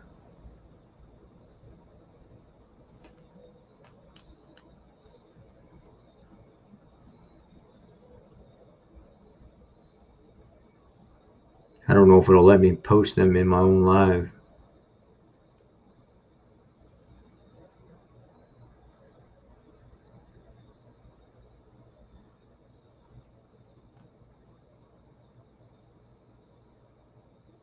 And then let me see if it'll let me do it.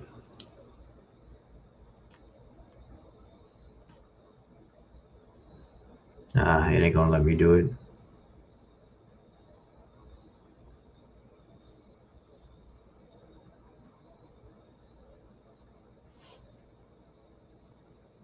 I need the links to the polygraph read right here.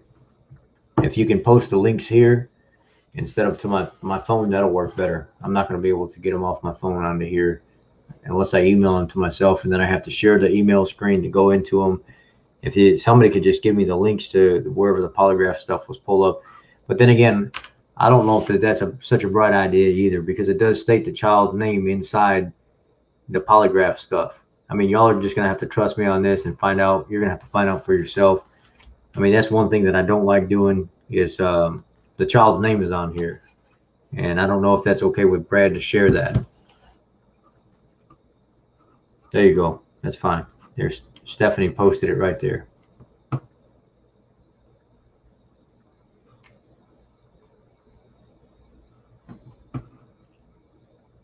I've given that name out already. I'm not sure if people came late or something like that.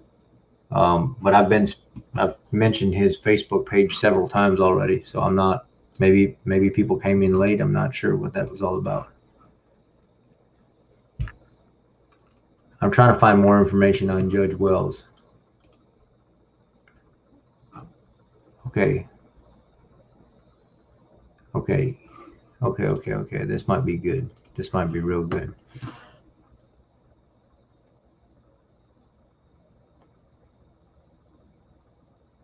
Let's watch this. I want y'all to see this. I'm hoping that it's good. I'm hoping that this is what I want.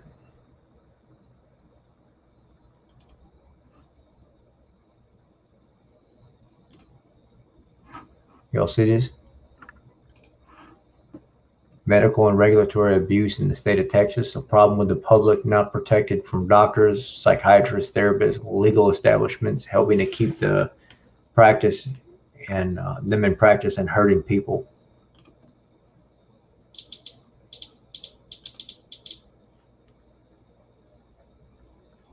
My name is Wendy Archer. I am a victim of what many call the most corrupt family court case in the history of Tarrant County, Texas.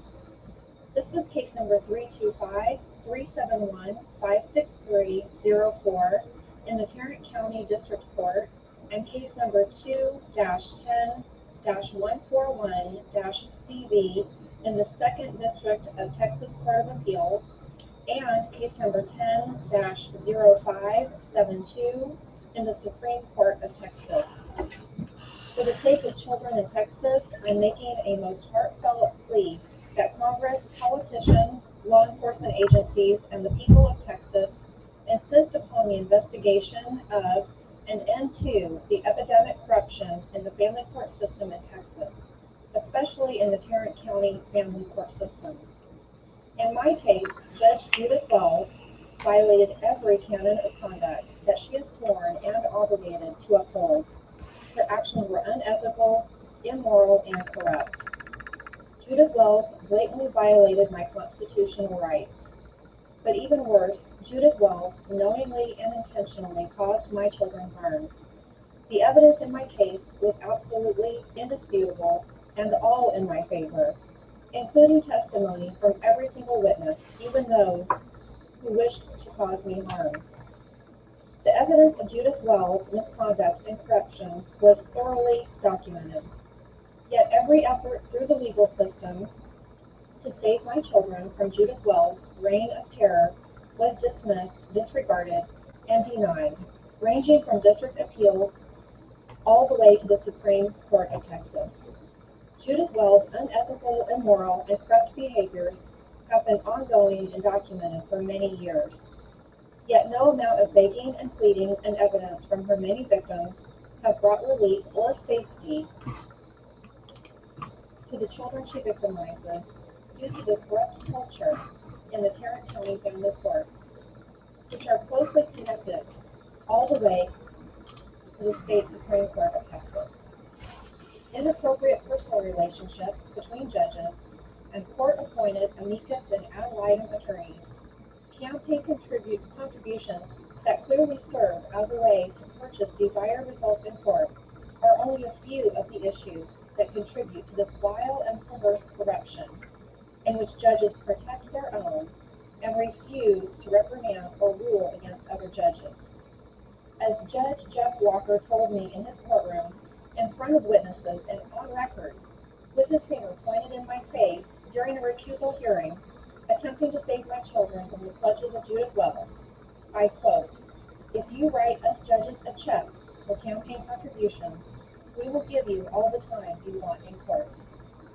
Judge Jeff Walker made it clear that results and even the rightful opportunity to be heard must be purchased in Tarrant County Family Courts by, quote, "writing a check to judges." Since I was made poor by the court corruption, I was unable to write a check to any of the judges involved in my case.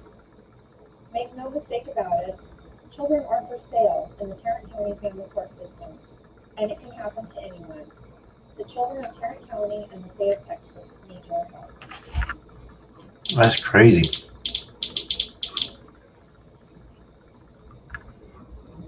Judge Wells was written up in Fort Worth Star-Telegram newspaper on a front page article Monday, July 11th in 1994. The headline was titled, Lawyers give Judges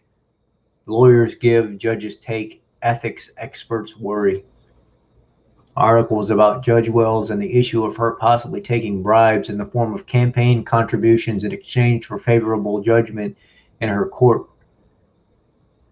That was the front page of the paper. Judge Judith Wells was awarded the custody of battered children to the mother who abused them, despite the objections of the father. May 9th, 2003. Judge Judith Wells has denied custody and visitation rights to loving fathers of children despite the violence that the mother continues to inflict on the children, referenced the Texas State Judge Press, March 17, 2003. Judge Judith Wells has one or more than one accusation completely rewritten two-party agreements that were agreed to by both parties involved in the lawsuit. Imagine arriving at court with a mutually signed agreement by both parties and your agreement is thrown out of court even though both parties agreed to it. Reference Tarrant County Family Bar Association. The following is how Judith Wells treats men. Source for the following articles: Courthouse Forum. Judith Wells needs to be removed and her law license revoked. She's against men. She brings that to the court. She refuses to listen to the evidence that would prove illness due to drug influencing the mental condition of a wife. All she wants to do is punish men when the men has done nothing wrong at all. She is one cruel person, has no interest for truth or the law. 7/25/2011. If you want to win your case with Judge Wells' court, make sure you hire an attorney that does favors for her. She makes sure to return the favors. 4/15/2011. The woman calls herself honorable. Hardly. Not only did she completely go against clearly written laws on family abuse, but she put my child in the direct hands of a violent rapist. Witnesses were brought in as well as hard evidence to prove his violent outrages, including his own fire chief and his most recent arrest records. Not long after she granted this man unsupervised visitation, he was once again arrested for domestic violence in front of my son. Then he kidnapped a baby for 32 days, came home showing signs of sexual abuse, and CPS was called in. Not to mention, his wife was arrested for DUI with her 2-year-old in the vehicle. Thank God, once again, this nightmare of a person has not come around in 1.5 years now, which was the same time period he'd been gone when we went to court. Still no, I gotta blow this up. I can't read this. Still no child support, which was refused to address in court. The saddest part is the fact that she denied my son the opportunity to live with the only father figure he's ever had as a small baby boy, a chance to bond with his father. My husband, sergeant in the U.S. Army stationed in Germany, it's been 3 years now, and my children barely know him. I hope you read this, Miss Wells, and learn a valuable lesson. These children rely on you to protect them as mothers. As mothers, the law will only allow us to do so much for them. You are supposed to look out for them, not turn a blind eye and hope the parent will take anger management classes before they victimize the babies, which of course he did not. These children are our future. Just think of what type of role model you are having them grow up with. Do us all a favor, don't run again. DNA is not the most important thing in these cases. No one is entitled to a child. These kids are no one's property.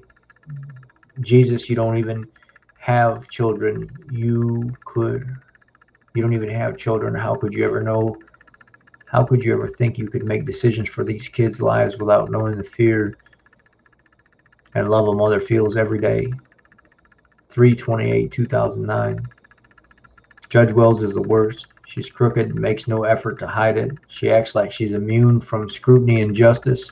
3/24/2008.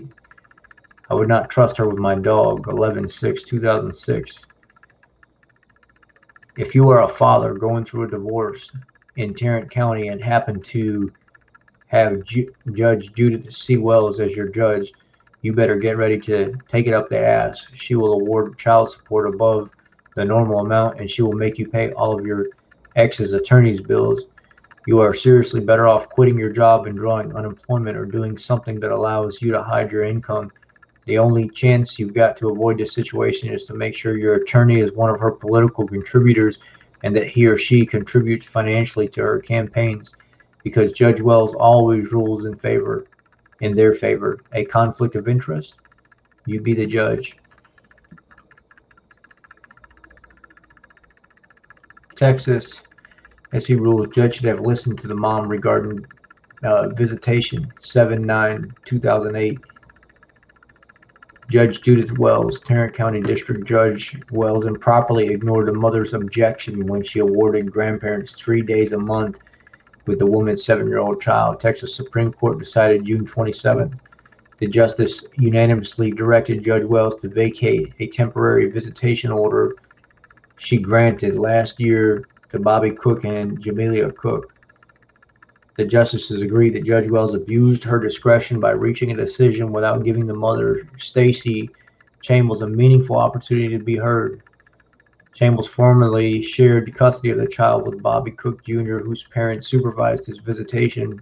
When a motorcycle accident killed Bobby Cook Jr., his parents petitioned for temporary visitation. Judge Wells appointed a social worker, Hopkins, to the case. She reported that depriving the grandparents of access would be very detrimental to the child's emotional well-being. At a hearing, the Cooks introduced the report as evidence. Hopkins did not appear, so Chambliss' attorney, Thomas Michael, could not cross-examine her. Michael argued that it would be in the child's best interest to deny visitation, but the judge did not allow him to present evidence. So the judge blocked evidence again. Judge Wells signed an interim ordering granting the Cooks 3 days a month.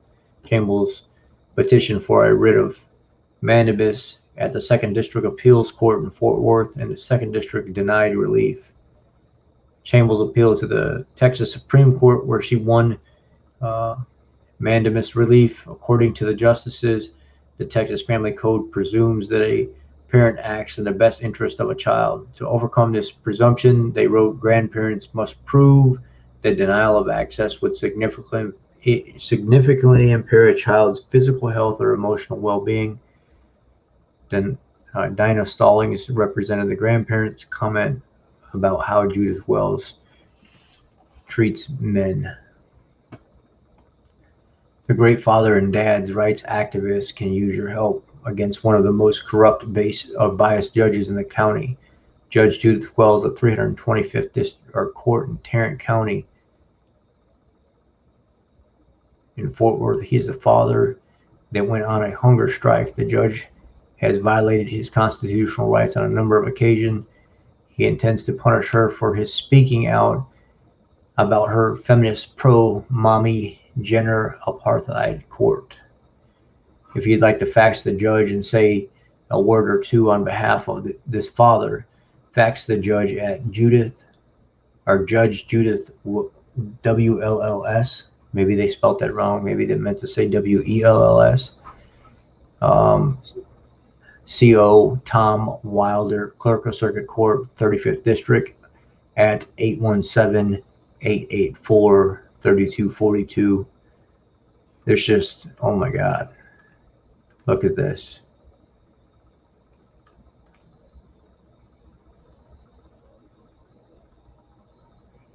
This is and other abuse on his part aimed at destroying JC. She couldn't return to high school, and he belittled getting a GED.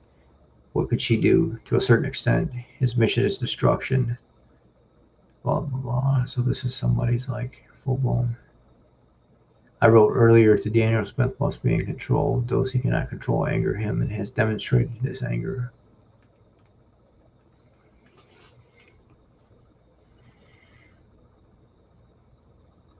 What is this here? August 4, 2011, justice for Jordan. Is there justice for Jordan? I have been reviewing several cases with the Sharon County Family Courts for over 7 years, and I would like it to be noted that I am the father of 3 children. I have never been more amazed by the injustice with one like I have been following a case that was brought to my attention in September 2010. So I think this is probably a great spot for some of you guys to just read through here, because it would take me forever to get through this. So what I'm going to do is I'm going to grab this here and I'm going to share it with you.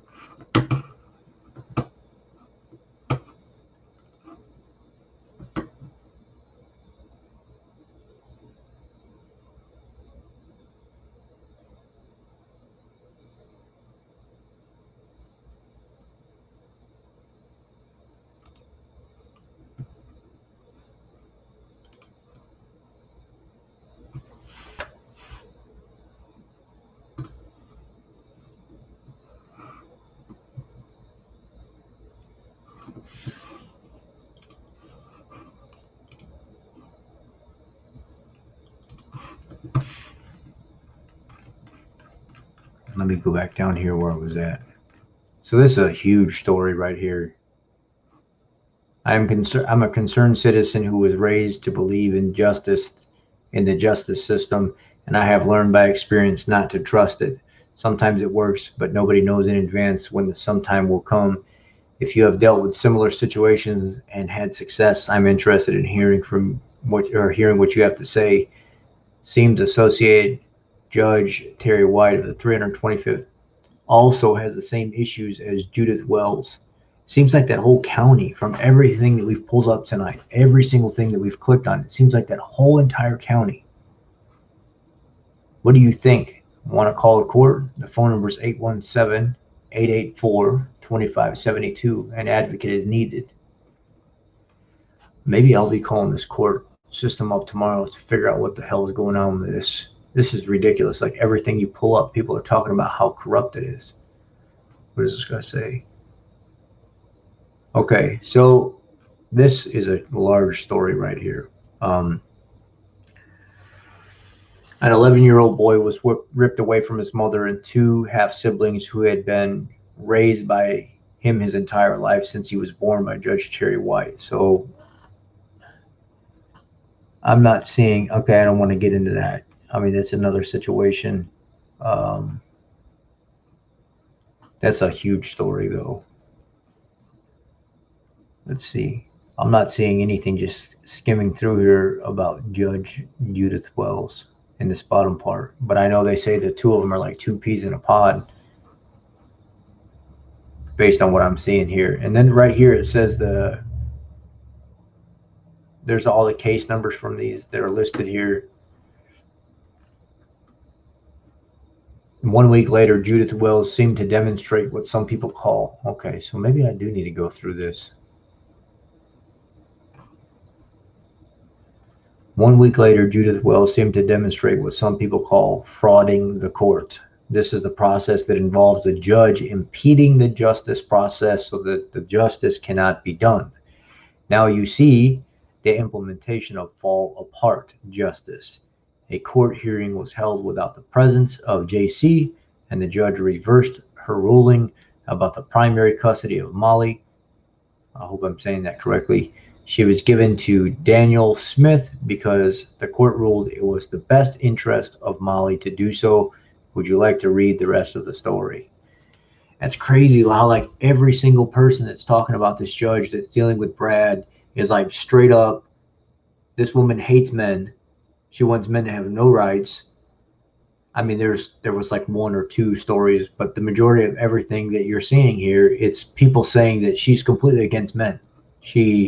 They pay more child support. She basically makes them pay the child support the way she sees fit. She's completely against men.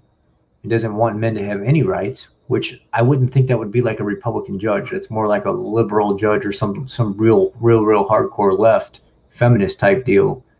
But even one of the comments in here was saying something about they called her out on her feminine or her feminist type behavior when it comes to being against men, which being a feminist doesn't necessarily mean that you're against men, but people use that term to indicate women that don't want men to have rights as well. So it's easily misconstrued if you use it the wrong way. So that's why I use it that way. It's thrown around that way as well.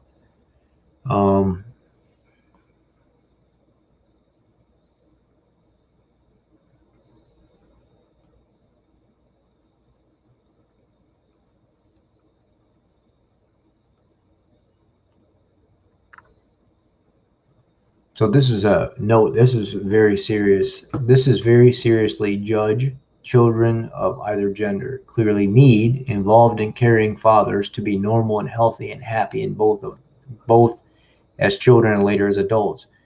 A primary custodial mother and a monthly check from an absent father.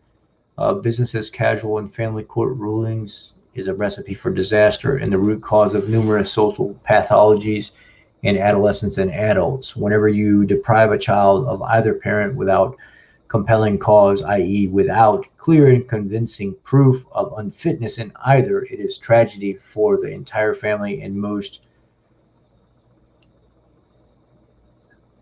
how do you say that, pungently for the innocent, or yeah, I think that's how you say it. for the innocent child who in a real sense is completely at your mercy, yet you and most of your judicial cronies in family court nationwide unconscionably persist in butchering families and destroying shared parenting. Wow, these people like hate this judge. Like seriously, these people hate this judge, and this has been going on since, what do we have, like 92 or 94? Here's the earliest we've seen this. All these people making these complaints. Holy moly. And then if you click here, you're back to this lady that talked about the corruption that was going on with her and how she was unjustly done. And Judge Judith Wells on more than one occasion completely rewritten two-party agreements that were agreed upon. That's the part that really gets me the most. Who in the hell does she think she is when you have two different parties that agreed upon something and signed off on it and they're ready to move forward with it? But then when the people go to court, she takes it upon herself to throw all that out.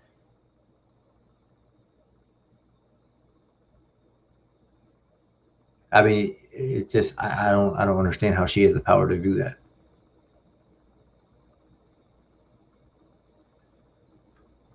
But this part right here, this top part, Judith Wells needs to be removed and her law license revoked. She's against men. She brings that to court. She refuses to listen to evidence that would prove illness due to a drug influencing mental conditions of a wife. All she wants to do is punish men when the man has done nothing wrong at all. She is one cruel person and has no interest for the truth or the law. Wow. Wow.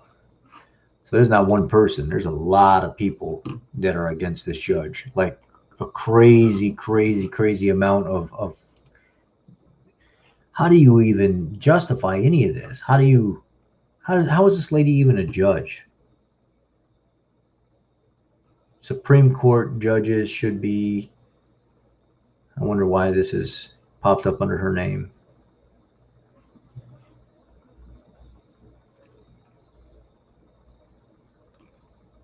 That ain't nothing. It's complete. It's nothing. Texas Civil Court. Is that what this is? Southeast Texas Record. Austin, Tarrant County District Judge Wells improperly ignored a mother's objection when she awarded grandparents 3 days. Oh, that's the one we read about already. So let me share this with you guys too, so you have it. There's actually an article on that. It wasn't just somebody talking about it in the complaint section. There's a damn article on it.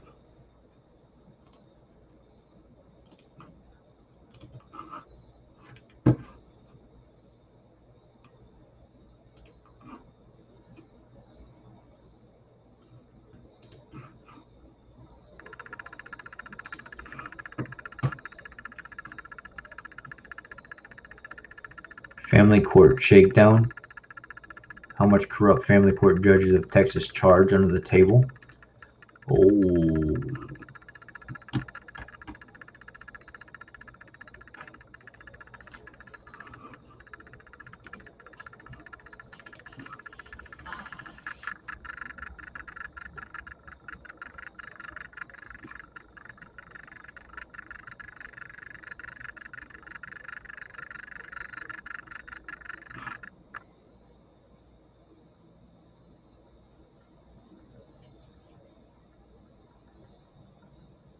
It is Father's Day 2020, so it seems to be like a good time to review a few of basic plays and routinely made in family courts of Texas.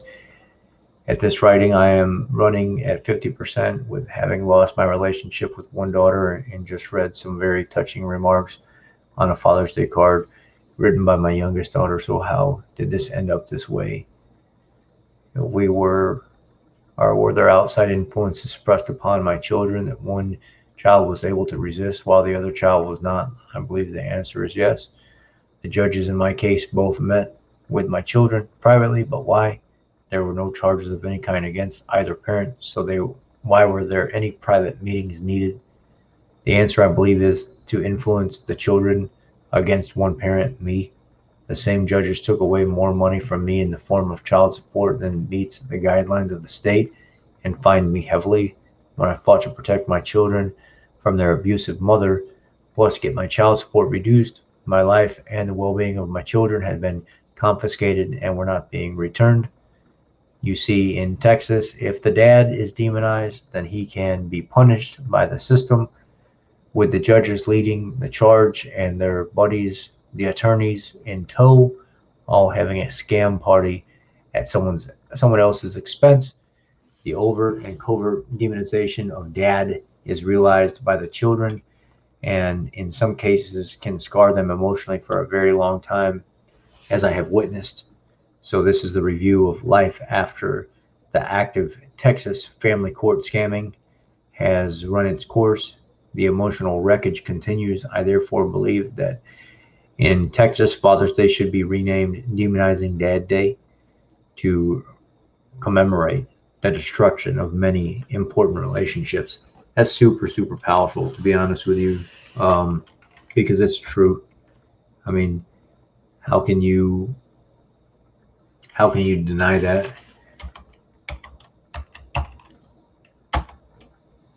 Judith Wells, where's she at on here?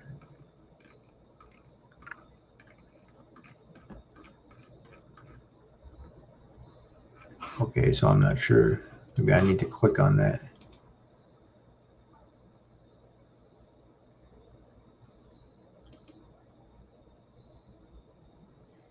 So there's something in here about her, but I would have to, oh, wait, here, wait, what is this? What is this? I had several times.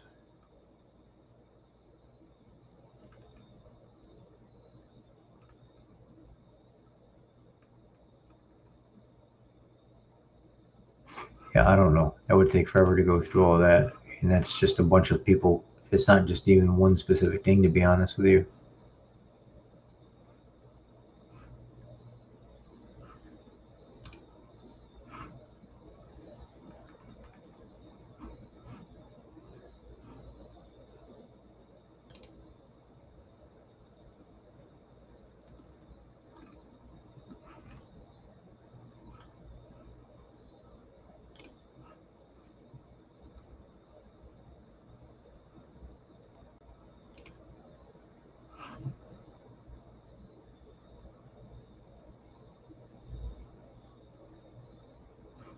Do you feel like it is appropriate for family court judges to regularly go on vacations and weekend getaways with amicus attorneys and lighting attorneys in California?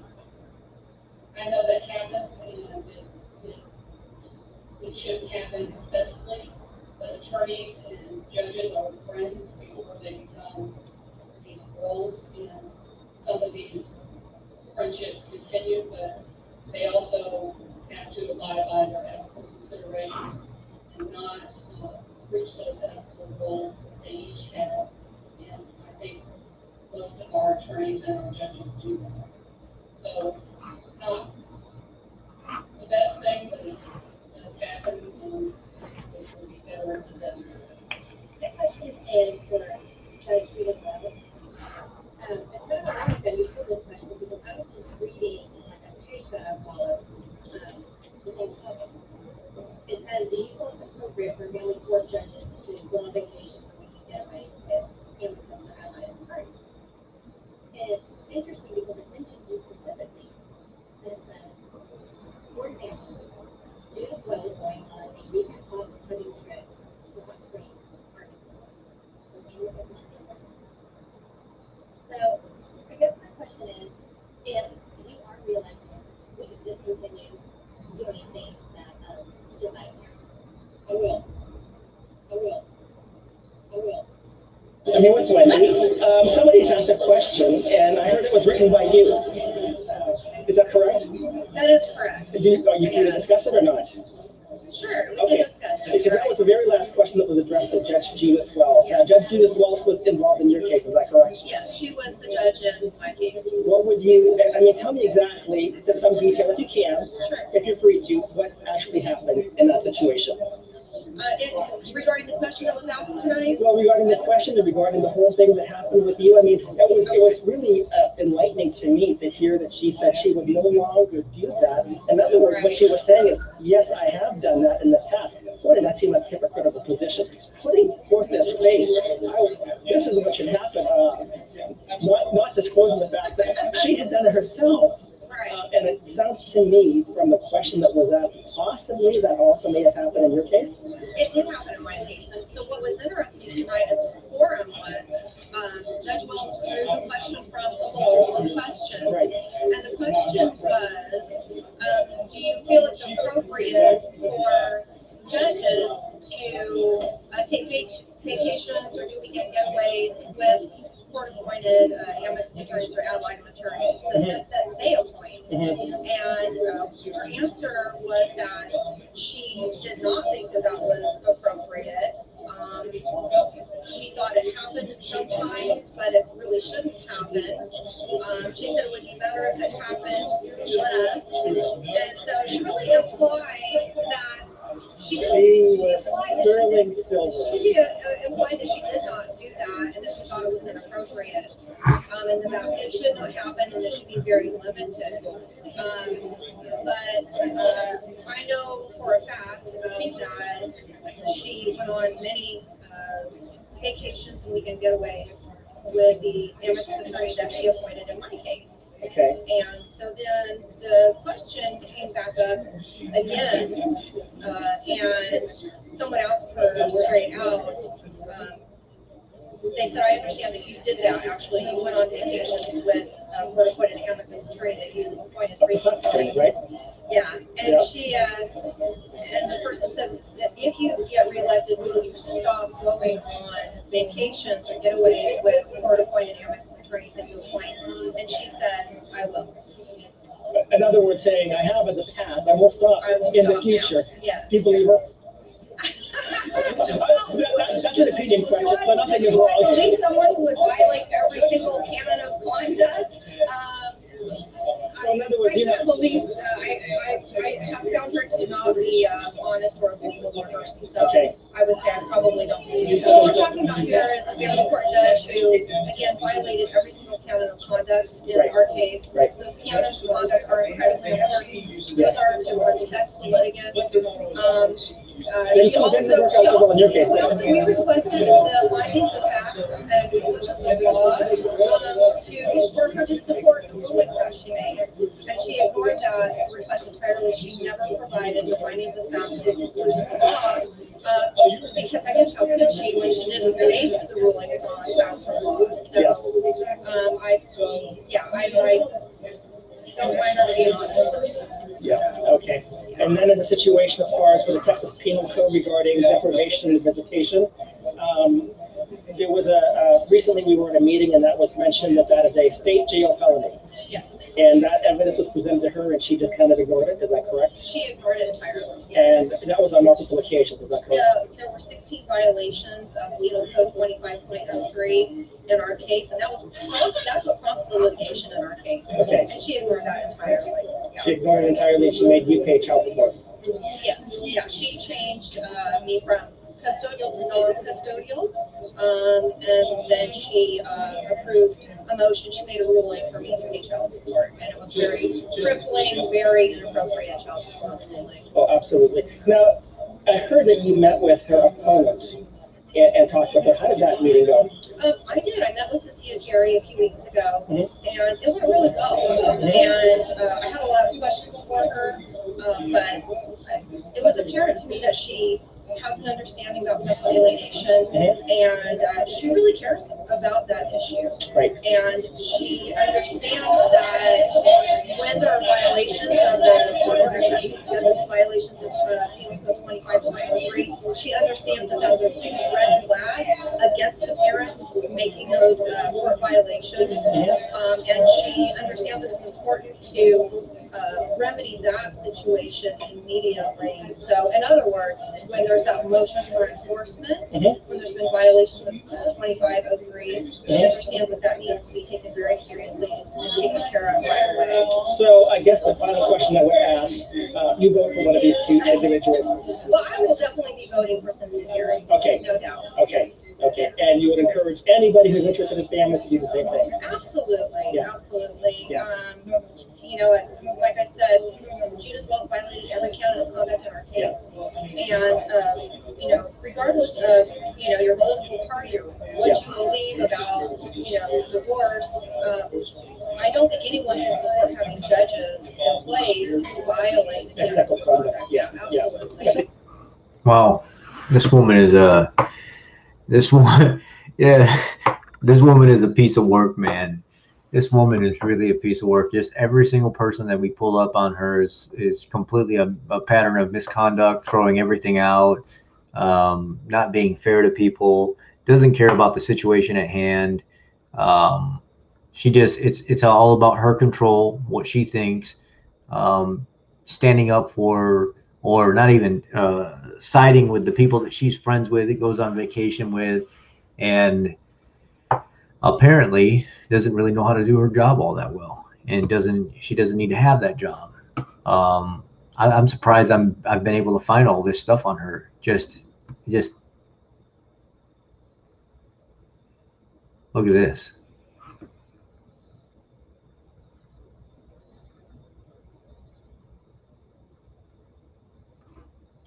Look at this.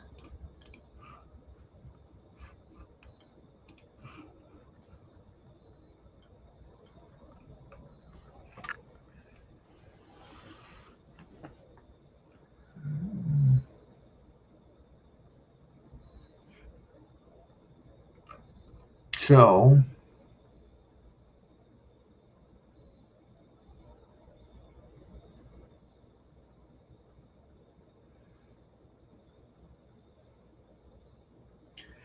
the amicus is dedicated to ensuring America's family law courtrooms follow the U.S. and state constitutions. All penalties in family law cases should be treated fairly. When this isn't happening, voters need a reliable and honest information source so wise decisions can be made in the election booth. The Tarrant County, Texas family law court system is a swamp long overdue for draining. That doesn't mean other family law courts escape scrutiny. The Tarrant County has an upcoming election that has earned attention because of the ongoing pattern of misbehavior. This includes harassing court watchers, frivolous lawsuits, attorney judge, cronyism, and overt attempts to hide court proceedings from public scrutiny. The Tarrant County Elections Administration will release the information about next fall's election of family law judges. Man, just so much. What is an amicus attorney is sometimes appointed by a family court judge to represent the minor children in a divorce. The intent is to ensure the best interests of the child are represented.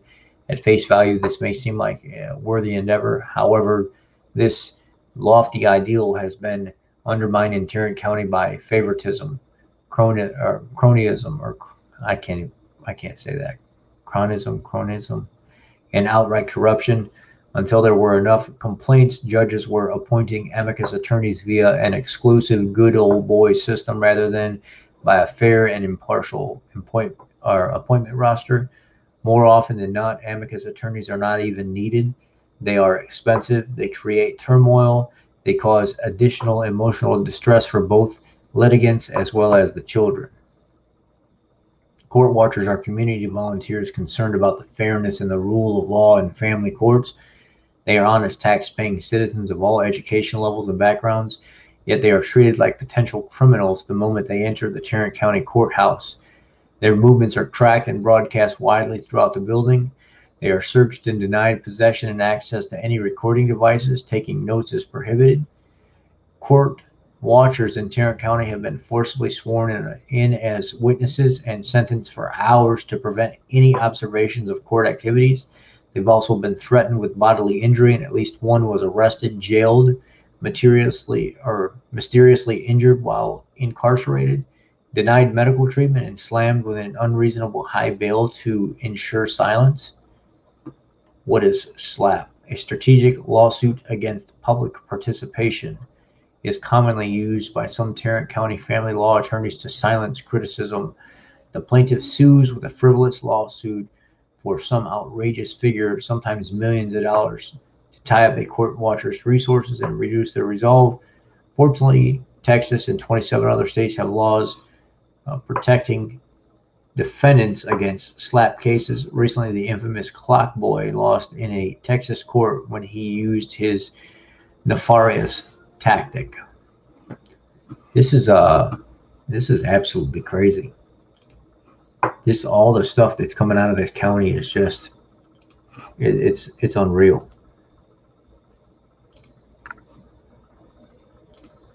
Here's that this is that link for the lady that was just talking about how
says Judge Judith Wells' direct number. What is this? February 19, 2020 update. Reports have surfaced that the vote on whether or not to remove CPS cases from Judge Kim will now take place February 20th, 2020. Tarrant County residents should contact all of the following judges that will be part of the meeting and make it clear that the voters are watching closely how each judge votes on the measure. Contact info for each voting judge is below. Judge Judith Wells, 817-884-1537. Her email is judith@judgejudithwells.com. All right, baby. That's what I'm talking about. Get the juicy stuff out while we're at it.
This ain't what I need.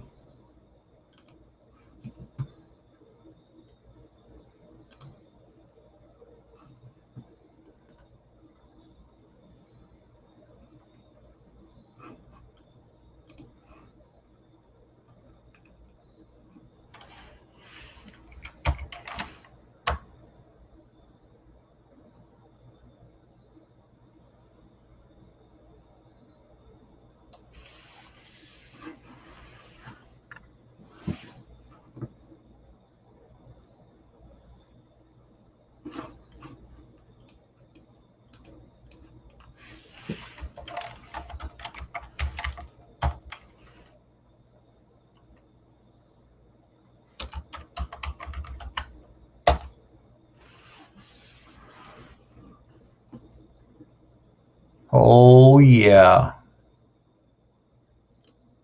Oh, yeah.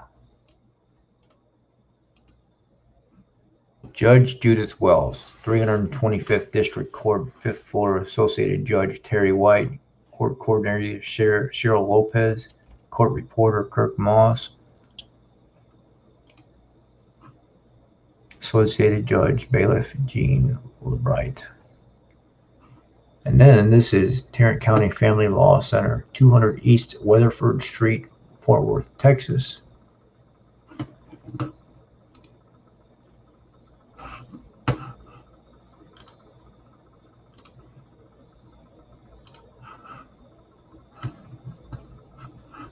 Let me see here.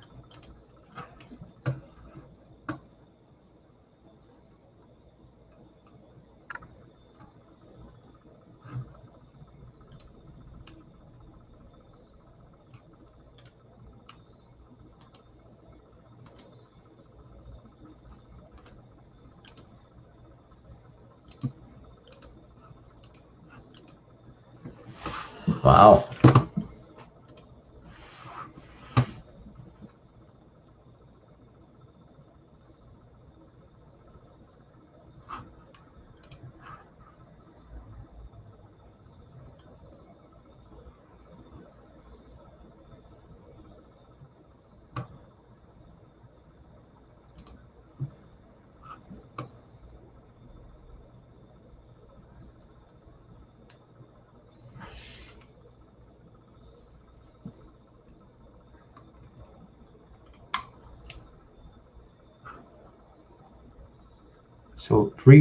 So she's been a judge. She's had 29 years experience.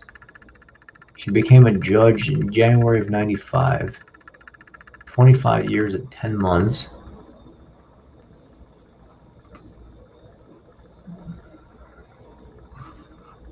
So she started with Krause and Wells back in April of 1981 to 86. Served clients primarily in family law firms. Law offices in Toby Goodman, 86 to 87. Law offices of Kendall Hill. Served clients in the family law area. Law offices of Stepson and Auld. Served clients in the family law area. In 91 to 94, she was an associate judge of the 325th for 3 years until I was elected as the district judge.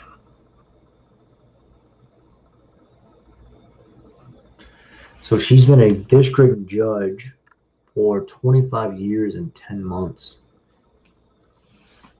She's worked with families from the beginning, but it looks like she's made a lot of enemies along the way. That's crazy.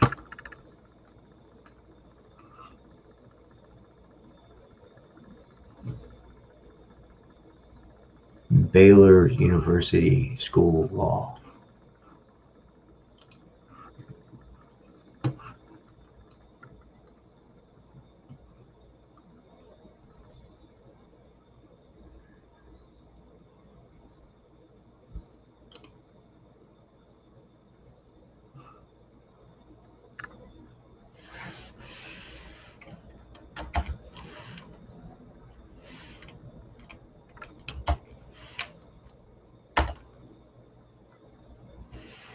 Someone from Mansfield, Texas.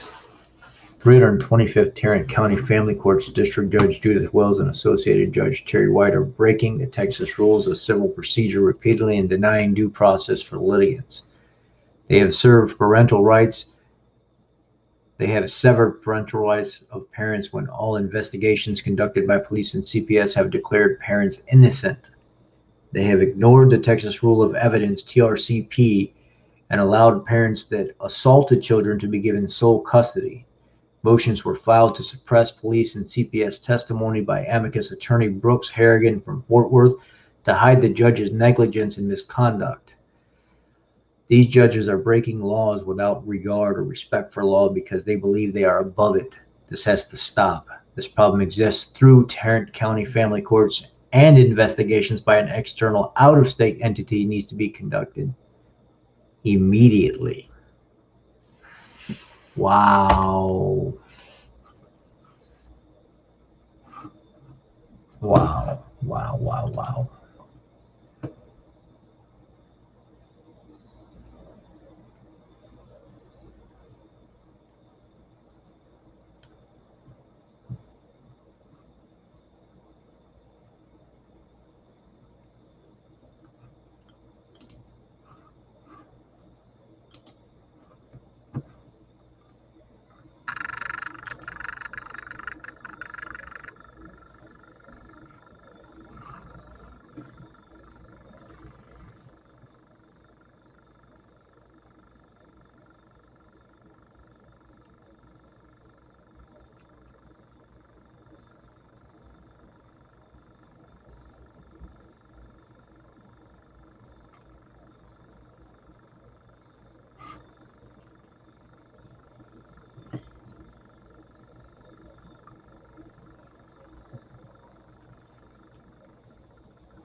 She won without opposition in the general election on November 4th, 2014. So they just basically gave it to her. That's the only reason why she got in.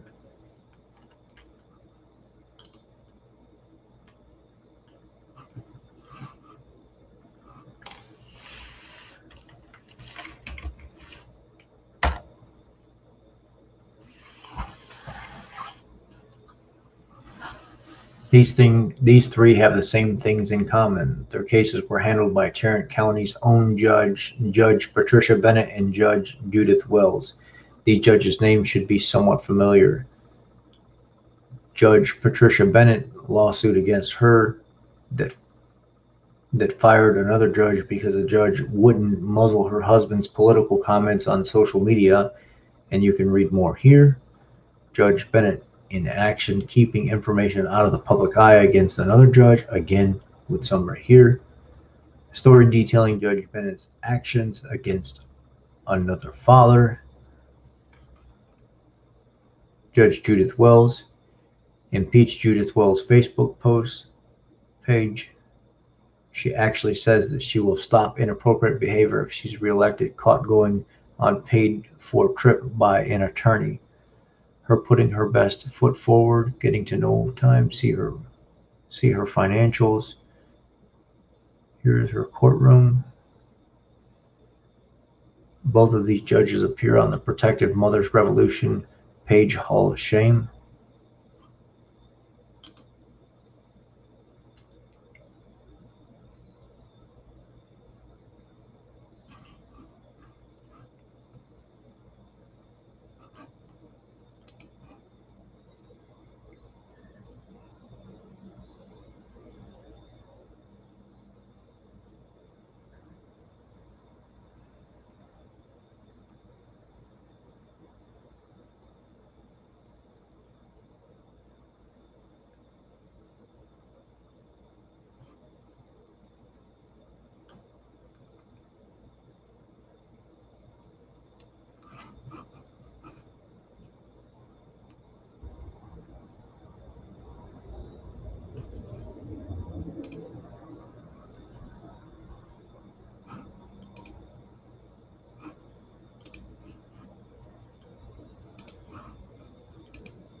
Well, for right now, I think that's all we're going to uncover.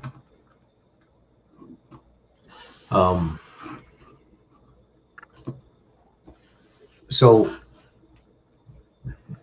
I want to get the father on here. I want to talk to him.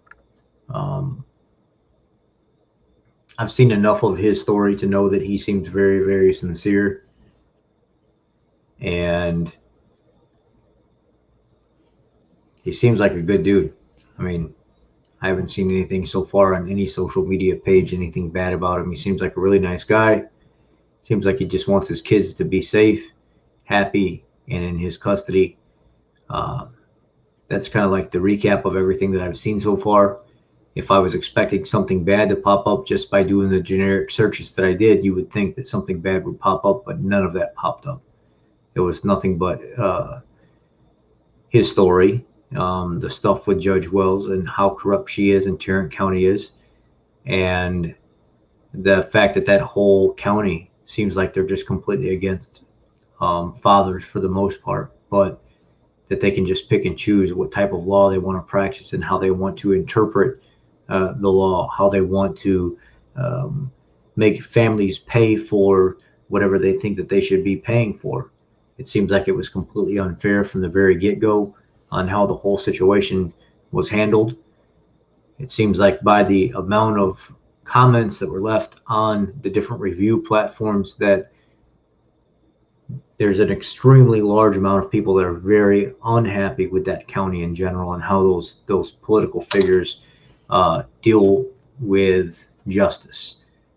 It would be a disservice to the community and a disservice to America with just what we've seen tonight and tonight alone for somebody not to step in, the FBI to step in and do some kind of investigation here to see the type of corruption that looks like it's resonating from Tarrant County. And it's not just one single person. It's many judges there and how they conduct business. It seems like a very, very, very corrupt ring overall. So maybe the next time we get on here, you'll hear from the man himself, and he'll tell you everything, hopefully from start to finish, you know, kind of like how he met the woman that he split with, you know, what ended up happening, what led to the point where they got to today. It doesn't have to be some long drawn out story, just to give you guys some basis on everything that started. It doesn't have to be every single thing explained, or it can be everything explained. It's up to him at that point. But I'd like to get him on here. I'd like him to tell his story sometime next week, which is perfect. In the meantime, I want to look into this judge.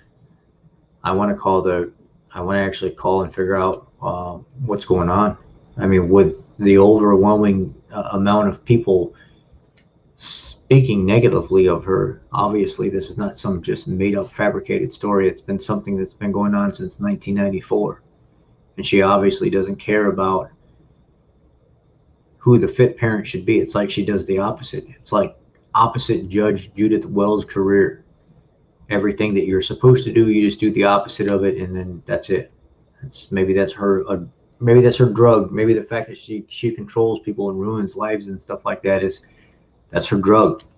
That's what she feels safe doing, because that's all she has to do. And with her running for her position in 2014, I think it was 2014 again, there was nobody to run against, so they gave her the position. If nobody's running against you and you're the only candidate for the spot, well, guess what? Have it. It's yours. So I'm not a fan of her. I mean, I can honestly draw up a conclusion enough to know for sure that she seems like a really corrupt person. She's got a very, very, very heavy resting bitch face too, which that's also something that throws me off. I'm sorry for saying that, but it's true. She looks like a very, very evil, mean lady. And with the amount of stuff that's been said about her, yeah, she doesn't seem like she's very good at her job at all. I mean, it's just, it is what it is. So we're going to get off of here tonight. We've already covered everything. We've already said everything that we needed to say. You know, I showed you pictures of the polygraph. I'm sure somebody here has already posted that stuff for you to see. I meant no disrespect by me saying that I don't want to be influenced by anything that anybody's saying in the comment section. Literally, when I go into these, I want to go into them raw and fresh.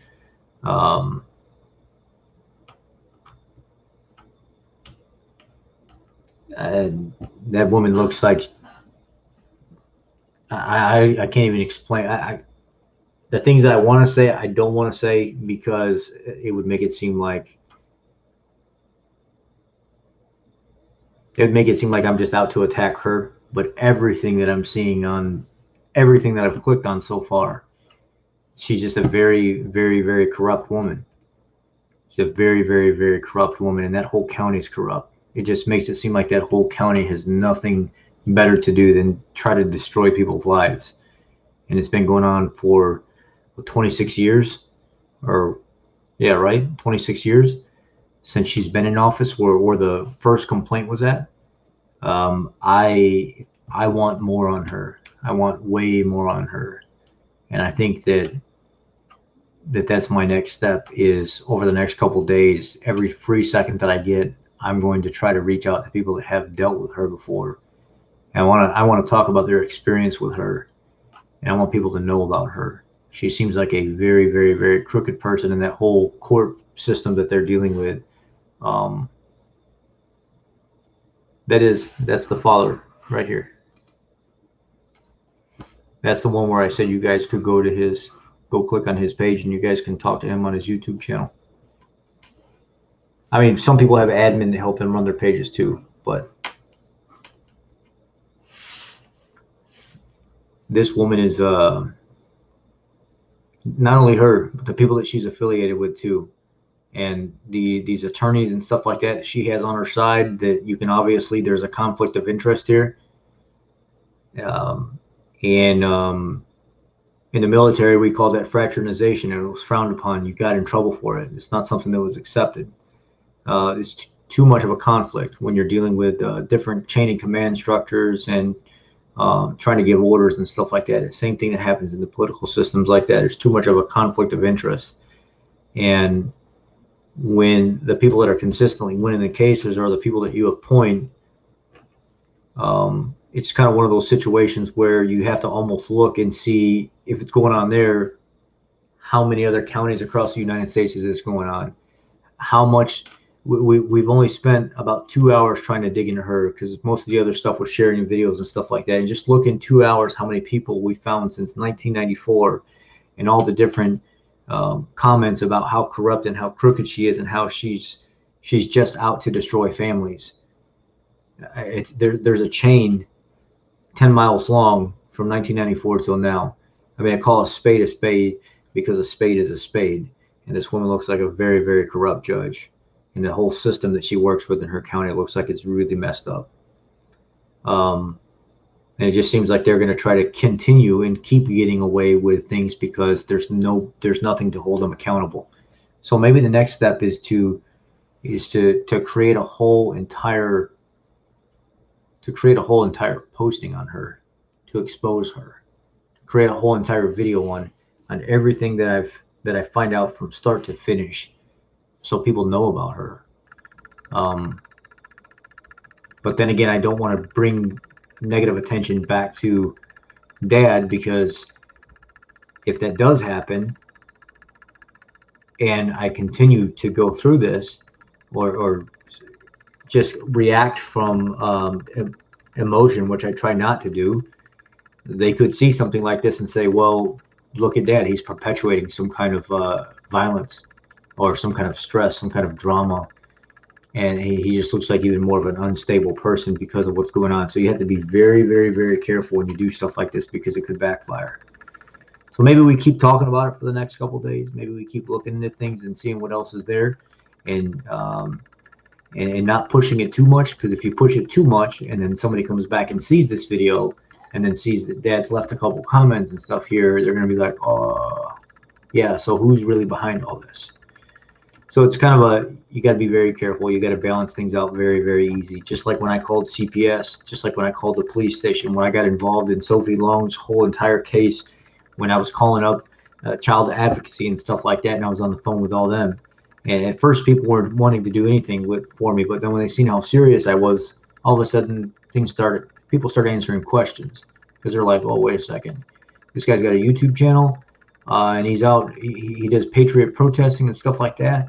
Yeah, those little girls, I got them on posters where I stand out in the street so all of the community can see them, because their voices matter too. All these children matter. Every single one of them matter. And when you don't listen to them, sometimes they end up dead. Let me repeat that again. Sometimes they end up dead. I was there. So something has to be done. You can't not do anything, but you have to be very careful about what you do.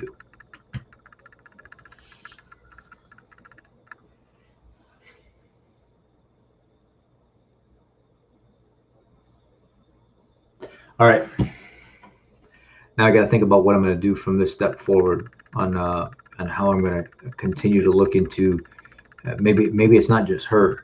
Maybe it's the entire county of the entire political system in Tarrant County. It doesn't look good. It doesn't look good at all. It looks like it's a lose-lose there until you get some kind of, like, what do you call it? Like, not district court, but federal court, or what is it from? Doesn't it go from like district court to appellate court, and then it goes, or maybe you don't have to do appellate court with family matters. I'm not sure who Sarah Pike is. I mean, I could look up the name, but I thought it goes to local court. If you don't pass local court, it goes to appellate court. If you make it through appellate court, it goes to like district court or something.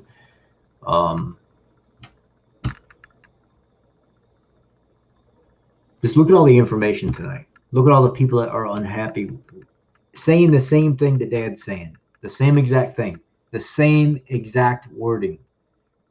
Fathers no rights, messing around with the financials of the dads, completely unfair, not following protocol, breaking the law, not taking into consideration the well-being of the child, throwing things out that are supposed to be used as evidence.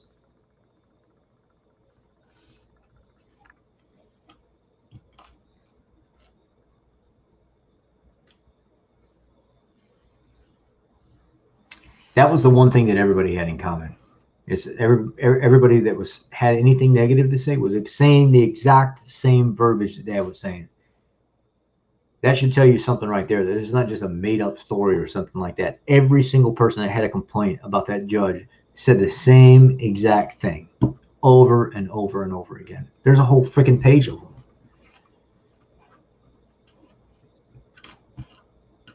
Okay, let's get out of here. Let's be done with this for now. I've never done a video this long before. This was the first one that I've ever done because I wanted to look into all this and just hear Dad's videos and stuff like that, and then go through and look at this judge that is clearly corrupt.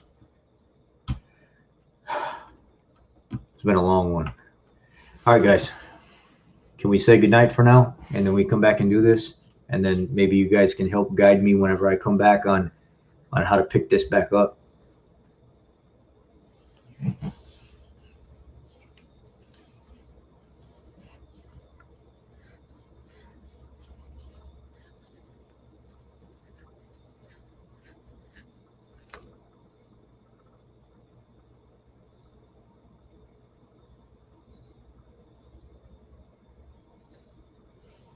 Good night, Steph.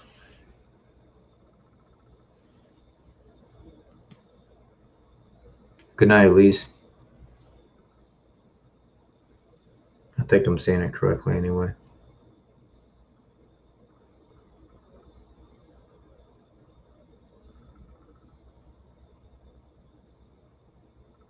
Okay, maybe everybody doesn't want to say good night, but anyway, hey, thanks for being here, Pops. Thanks for being here, everybody else.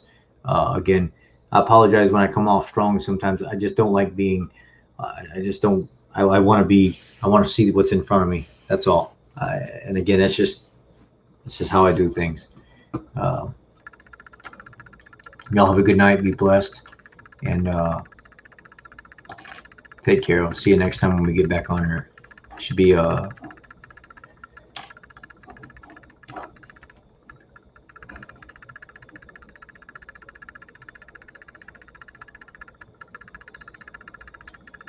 All right, guys. Good night.